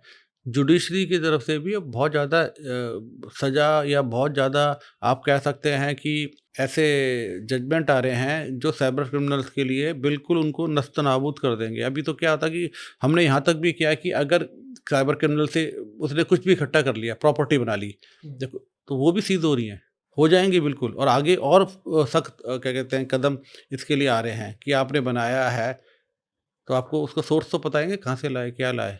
तो उनकी प्रॉपर्टीज़ है, उनके जितनी भी वेल्थ है वो सब अब स्टेक पे आ जाती है। तो वो बहुत खतरनाक चीज़ है। अगर किसी को आज लग रहा है कि आज मैं कमा रहा हूँ, बहुत कर रहा हूँ, मैं ये कर रहा हूँ, तो वो बिल्कुल टारगेट पे हैं। आज नहीं तो कल, क्योंकि हम सिर्फ़ एक गलती का इंतज़ार करते हैं। क्रिमिनल की एक गलती हुई और उसको फिर वो ख़त्म। इसके अलावा कोई ऐसे पॉइंट्स हैं जो आम नागरिक को कंसिडर करने चाहिए अपने डेली रूटीन में ताकि वो अपने आप को सेफ रखें? मेरे को ये लगता है कि आप इनके अलावा जो चीज़ है कि आपको अपना जो फ़ोन है ना, जो उसके हाइजीन का ध्यान रखना है। उसमें रेगुलर अपडेट आने चाहिए कि ये नहीं कभी आएगा तभी हम करेंगे, तो नहीं तो आप उसको रेगुलरली जैसे आप जाते हैं प्ले स्टोर पे जाके अपडेट कर लिया या ओएस महीने में एक बार चेक कर लिया कि कोई ऑपरेटिंग सॉफ्टवेयर अपडेट आया है। जितना उसको आप रखेंगे, एक तो ये ज़रूर रखेंगे। दूसरी बात ये है, अपनी इन्फॉर्मेशन। आप डिजिटल में आपकी आइडेंटिटी आप डिजिट्स हैं। मैं और आप अगर हम नहीं मिले तो हम क्या कर रहे थे, एक दूसरे को डिजिट से जानते थे कि मेरा नंबर है तो मैं ही बोल रहा हूँ। तो अपनी डिजिटल आइडेंटिटी को सेफ रखें, मतलब कि हर जगह बांटते ना रहें अपनी डिजिटल आइडेंटिटी को। और उसके साथ साथ आपको मेरे हिसाब से अपने फ़ोन को, अपने डिवाइस किसी को देना, एक्सेस करने के स्टैंड पॉइंट से। या कोई कह दे जी मुझे कॉल करनी, ये करना है, कुछ भी नहीं करना, तो उसको बिल्कुल मत दें। देना तो भैया अपना नंबर बता दो। बहुत ज़्यादा अगर आप दयालु हो रहे हो तो नंबर आपने उसका डाला, फिर बात करके दे दे। वो कहते हैं सावधानी हटी दुर्घटना घटी। तो आप अपने आप को पूरा डिजिटल वर्ल्ड में क्या है कि अभी ना हम कितना ही कर लें, आप डिजिटल वर्ल्ड के अंदर कंप्लीट नहीं जान सकते उसको। तो आपको उसके लिए क्या है, अपने आप को सेफ रखना है। तो सेफ रखने का तरीका ये है कि जितनी आप अवेयर तो रहेंगे और जितना आप लोगों पे ट्रस्ट कम करें डिजिटल वर्ल्ड में, वो अच्छी बात है। मैं तो जीरो ट्रस्ट की बात कर रहा हूँ। और कोई इस तरह का डिवाइस देना या अपनी आइडेंटिटी या अपना बैंक अकाउंट नंबर, अपना मोबाइल, अपनी ईमेल के पासवर्ड, ये सब बिल्कुल ना दें। ये एक चीज़ें हैं जो आपको डिजिटल वर्ल्ड में सेफ रखने के लिए हैं, काफ़ी हैं। तो ये है आपको, नहीं तो आप कभी भी विक्टिम बन सकते हैं। हाँ। इस फील्ड में इतने साल काम करने के बाद क्या आप प्रेशराइज्ड फील करते हैं? क्या आपको इमोशनली पैरानोया हुआ है जहाँ पे आप कॉन्स्टेंटली साइबर के सच को ही आइडेंटिफाई करने में लगे हुए हैं? क्या आपको ऐसा फील होता है कि पर्सनली भी मैं टारगेट हुआ हूँ? नहीं, पर्सनली टारगेट तो ऐसा है, देखिए वो कहते हैं कि सबका नंबर आएगा, सबका नंबर आता ज़रूर है, लेकिन अगर आप अवेयर हैं तो उसको आप you can cut the line. आप कोई भी आदमी आपको अटैक तो आता ही है, ये नॉर्मल है, इसमें कोई ऐसा नहीं है। हाँ, साइबर में कई बार हमारे पास विक्टिम आते थे, वो लिटरली रोते थे। हुँ। तो है, अब जिस आदमी का जीवन भर की इनकम सब खत्म हो गई है, या कई बार ऐसा देखा गया कि कुछ किसी के पर्सनल पिक्चर्स या शेयर हो गई हैं, अब उसको लगता है कि मेरे लिए तो मैं कहाँ मुँह दिखाऊँगा या दिखाऊँगी। हुँ। वो लोग बहुत होते हैं, तो हाँ, हम लोग उसमें क्या करते हैं भई, केस तो हम करते ही हैं। बहुत सारे ऐसे केस आए, बहुत सारे इन्वेस्टिगेट किए, बहुत सारे अरेस्ट किए। अब लेकिन हमारा का जो एक काम होता है काउंसलिंग का भी, धीरे-धीरे हम लोग ऐसे हो जाते हैं कि हमें पता है कि इसको कैसे डील करना है। तो उसको बिठा के थोड़ी देर, 2 घंटे, 4 घंटे, 2 दिन, 4 दिन, कभी उसको बुला के उसकी काउंसलिंग करते हैं कि कैसे करेंगे, उसका काम भी करते हैं। और ऐसा नहीं है कि बहुत सारे केस हुए, हमारे पास कई केस ऐसे हुए जो लोग आज तक हमें याद करते हैं और बड़ा एप्रिशिएट करते हैं कि भई आपने किया, आपकी वजह से हम बच गए। जहाँ पर उनका कहीं न कोई क्या कहते हैं फाइनेंशियल भी, या कोई उनका जो सोशल कोई ऐसा स्टिग्मा ना लगे, तो उसपे हम करते हैं। और कई बार ऐसे भी करते हैं कि जैसे हमने किसी को लेक्चर दिया या कहीं पर हम जाते हैं, कई जगह जाते हैं, स्कूलों में, कॉलेजों में, ऑफ़िसेज़ में, तो वो लोग फिर कभी फ़ोन करके ही बोलते हैं कि सर आपने ऐसा मेरे पास आया था, पर आपका हमें याद आ गया कि ऐसा किया, तो हम इमीडिएटली उसको कॉल को कट कर देते हैं। फिर वेरीफ़ाई करते हैं तो पता लगा कि फर्जी था, शुरू में लगा कि सही है। तो हुँ। जो पता सही लगने से और वो जो गलत लगने के बीच का जो रास्ता होता है ना, उसमें उनको हमारी बातें याद आ जाती हैं, तो वो कॉल कट कर देते हैं। बॉस स्कैम के बारे में बताएँ? मेरे साथ हुआ है एक्चुअली। मेरे नाम की ईमेल्स बहुत सारे एम्प्लॉइज़ को गई हैं, उन्होंने अपना डेटा उस ईमेल पे भेज भी दिया है। देखिए, हर आदमी को लगता है कि बॉस को खुश रखो, ये है ही ना, बॉस खुश तो सब कुछ खुश। तो क्रिमिनल देखिए क्या होता है, मैंने आपको बोला कि क्रिमिनल ये सोशल इंजीनियरिंग है। वो आपको माइंड से आपके माइंड से के साथ प्ले करता है वो। माइंड को मैनिपुलेट करता है। वो कैसे करेगा? तो वो क्या करेगा, या तो आपके बॉस के नाम से है। आजकल तो ईमेल स्पूफिंग भी हो जाती है, कॉल स्पूफिंग। मैं आपके नंबर से किसी को कॉल कर सकता हूँ। मैं आपकी ईमेल से किसी को मेल कर सकता हूँ। अगर उन्होंने कुछ बोला और वो आपके एम्प्लॉयी को गया, तो सोचेंगे यार सर की तरफ से आया है। व्हाट्सएप पे भी आ जाता है, व्हाट्सएप पे थोड़ा-सा वो चेंज कर देते हैं। नंबर तो आता है, लेकिन व्हाट्सएप पे कई बार कॉल होती है, तो उसमें क्या करते हैं, आपकी जो डीपी, एक्चुअल डीपी है, वही डीपी लगेगी होगी। नंबर वो चेंज हो जाता है थोड़ा बहुत। लेकिन क्या होता है कि कई बार एम्प्लॉयी खुशी-खुशी में कि बॉस ने मुझे बोल दिया, इमीडिएटली उसको इन्फॉर्मेशन दे देते हैं। इन्फॉर्मेशन दे देता है, पैसे ट्रांसफ़र कर देता है। तो उसे बोलेगा, I am stuck somewhere and I can't pick your call and I need some x amount immediately for some deal. तो वो हुँ। कर देते हैं और वो दे देते हैं लोग, बहुत ज़्यादा देते हैं।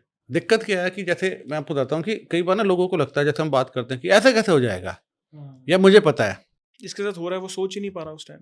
लेकिन वो क्या, मैंने फिर बोला ना, क्रिमिनल क्या करता है, जब वो टारगेट करता है ना, तो पहले इमीडिएटली पैसे नहीं माँगता, वो थोड़ी देर उसके माइंड को ऐसा कंडीशन करता है कि फिर वो उसके हाथ में जो वो कराना चाहता है, विक्टिम वही करता है।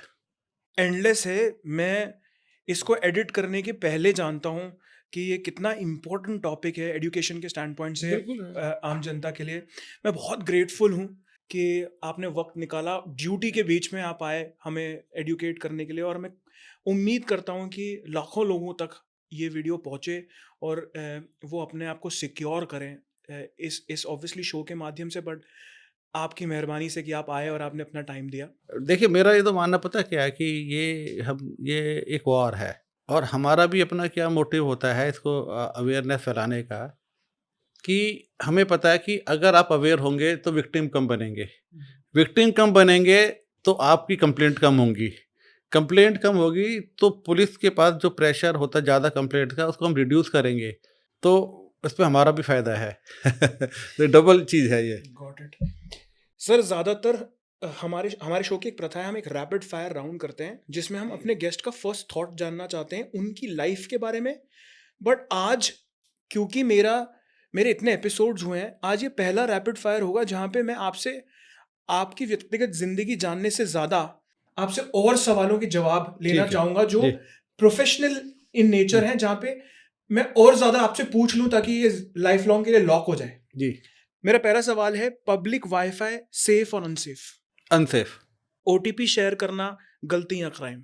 ब्लंडर है, गलती बहुत बड़ी गलती है। ओटीपी किया तो आप गए। सबसे डेंजरस ऐप व्हाट्सएप, इंस्टाग्राम या कोई और? देखिए, मैं इसको फिर उस दूसरे उस पे लूँगा कि ये एक तरह का एक टेक्नोलॉजी होती है ना, डबल एज वेपन है। लाइक जैसे बोलो नाइफ है कि आप किसको करते हैं किसके लिए, लेकिन आज के टाइम में जो ज़्यादा देखा जा रहा है थोड़ा Telegram, it's not quite safe.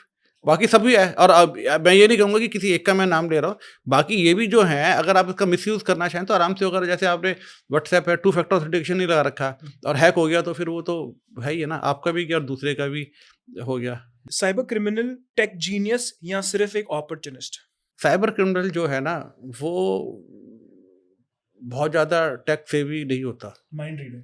Mind reader होता है, आपकी साइकोलॉजी पढ़ना चाहता है। और अधिकतर एक चीज़ बता दूं कि अधिकतर जो साइबर क्रिमिनल्स होते हैं ना, वो जो जो हैं, एक तो या तो बड़े टॉप वाले होते हैं, अधिकतर बाकी तो सब यूट्यूब से सीखते हैं। वीपीएन कॉमन यूजर के लिए यूजफुल है या फॉल्स सेंस ऑफ सिक्योरिटी? देखिए, वीपीएन यूज़ करना इट्स ए गुड, इसका जो पर्पस था वो तो एक अच्छे पर्पस के लिए बना था, लेकिन आज भी ये मानते हैं कि जो आदमी ये मानता है कि वीपीएन यूज़ करके मैं सेफ हो गया या कोई क्राइम करूंगा तो बच जाऊंगा, ये एक मिथ है। एक वर्ड में आज का इंडियन इंटरनेट यूजर स्मार्ट या केयरलेस? कुछ कहेंगे कि अधिकतर, मैं कहूँगा स्मार्ट तो है ही है, पर ये कह सकते हैं कि वो कई बार जब ओवर स्मार्ट हो जाता है तो विक्टिम बन जाता है। अभी तो स्मार्ट तो है लेकिन ओवर स्मार्ट नहीं होना चाहिए इसके अंदर। डीप फेक वर्सेस फिशिंग ज्यादा डेंजरस कौन है 2026 में? देखिए, फिशिंग तो एक नॉर्मल चीज़ है, फिशिंग तो चलती रहेगी। डीप फेक के लिए क्या होता है, जैसे आपने बताया सेलिब्रिटीज़ के ज़्यादा बनते हैं, कॉमन नहीं, लेकिन फिशिंग तो सबके लिए है। फिशिंग में तो एक ऐसा क्राइम है कि आप किसी को भी कर सकते हैं। मैं अगर आपका पैसा नहीं निकाल पाया तो आपकी इन्फॉर्मेशन निकाल के ले जाऊँगा।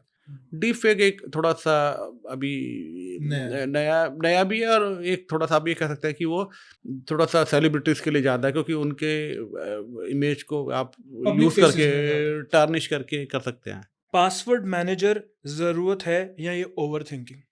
यूज़ कर सकते हैं, मैं कहूँगा, लेकिन फिर वही है कि आपको उसको समझ होनी चाहिए, टेक्नोलॉजी कैसे है, उसको क्या करना है, but we can use, yes. Cyber crime का फ्यूचर वर्स होगा या बेटर? अगेन टेक्नोलॉजी है, अगर आप जानते हैं तो उसका मिस यूज़ करेंगे, अगर आप उसको क्या कहते हैं नहीं समझते तो उसका तो मिसयूज़ है ही, अगेन डबल एज वेपन। एक सेटिंग जो आज ही करनी चाहिए अपने फोन में सेफ रहने के लिए? एक सेटिंग तो मैंने बोला कि 2 फैक्टर ऑथेंटिकेशन तो है ही है। 2 फैक्टर ऑथेंटिकेशन रखें, और अपने फ़ोन में क्या कहते हैं, दूसरा मैं कहूँगा कि अपने फ़ोन को अपडेट ज़रूर रखें। तो ये ज़्यादा चीज़ें हैं। Alright, thank you so much sir, आपने वक्त निकाला। मैं बहुत ग्रेटफुल हूँ और शायद एक मौका और मिले जब आप मेरी टीम से भी फिजिकली इंटरेक्ट करें इन द फ्यूचर। नहीं, नहीं, बिल्कुल, बिल्कुल, बिल्कुल, हमें कोई है वो है नहीं, हम चाहेंगे कि हम जितना ज़्यादा अवेयर कर पाएँ लोगों को, क्योंकि अवेयरनेस में ना कई चीज़ें ऐसी होती हैं जो गलती हो जाती है तो कुछ रिवर्स हो जाती है, कुछ इरिवर्सिबल होती हैं। तो मेरी तो यही रहेगी कि इरिवर्सिबल वाली ना हो जाए, कि भई वो वापस हो ही नहीं पाए। तो बिल्कुल करेंगे। Thank you. थैंक यू, जय हिंद। Thank you. जय हिंद। हम सोचते हैं साइबर क्राइम उनके साथ होता है, कभी अपने साथ नहीं होगा, पर स्टैटिस्टिक्स बोल रहे हैं इंडिया में 10 मिनट में एक साइबर क्राइम रिपोर्ट होती है, और जो रिपोर्ट नहीं होती उनको तो हम काउंट भी नहीं कर सकते।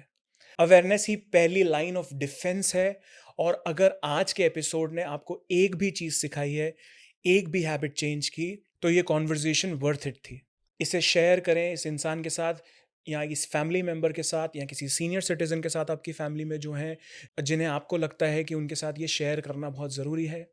कोई फैमिली मेंबर हो, कोई दोस्त हो, कोई भी, क्योंकि इस एक शेयर से जेन्युइनली किसी को हेल्प मिल सकती है। एसीपी साहब, थैंक यू सो मच। जो आप काम करते हैं वो बिल्कुल दिखता नहीं और बहुत ज़्यादा मैटर करता है। मिलते हैं अगले और एक और नए शानदार एपिसोड में, तब तक के लिए जय हिंद।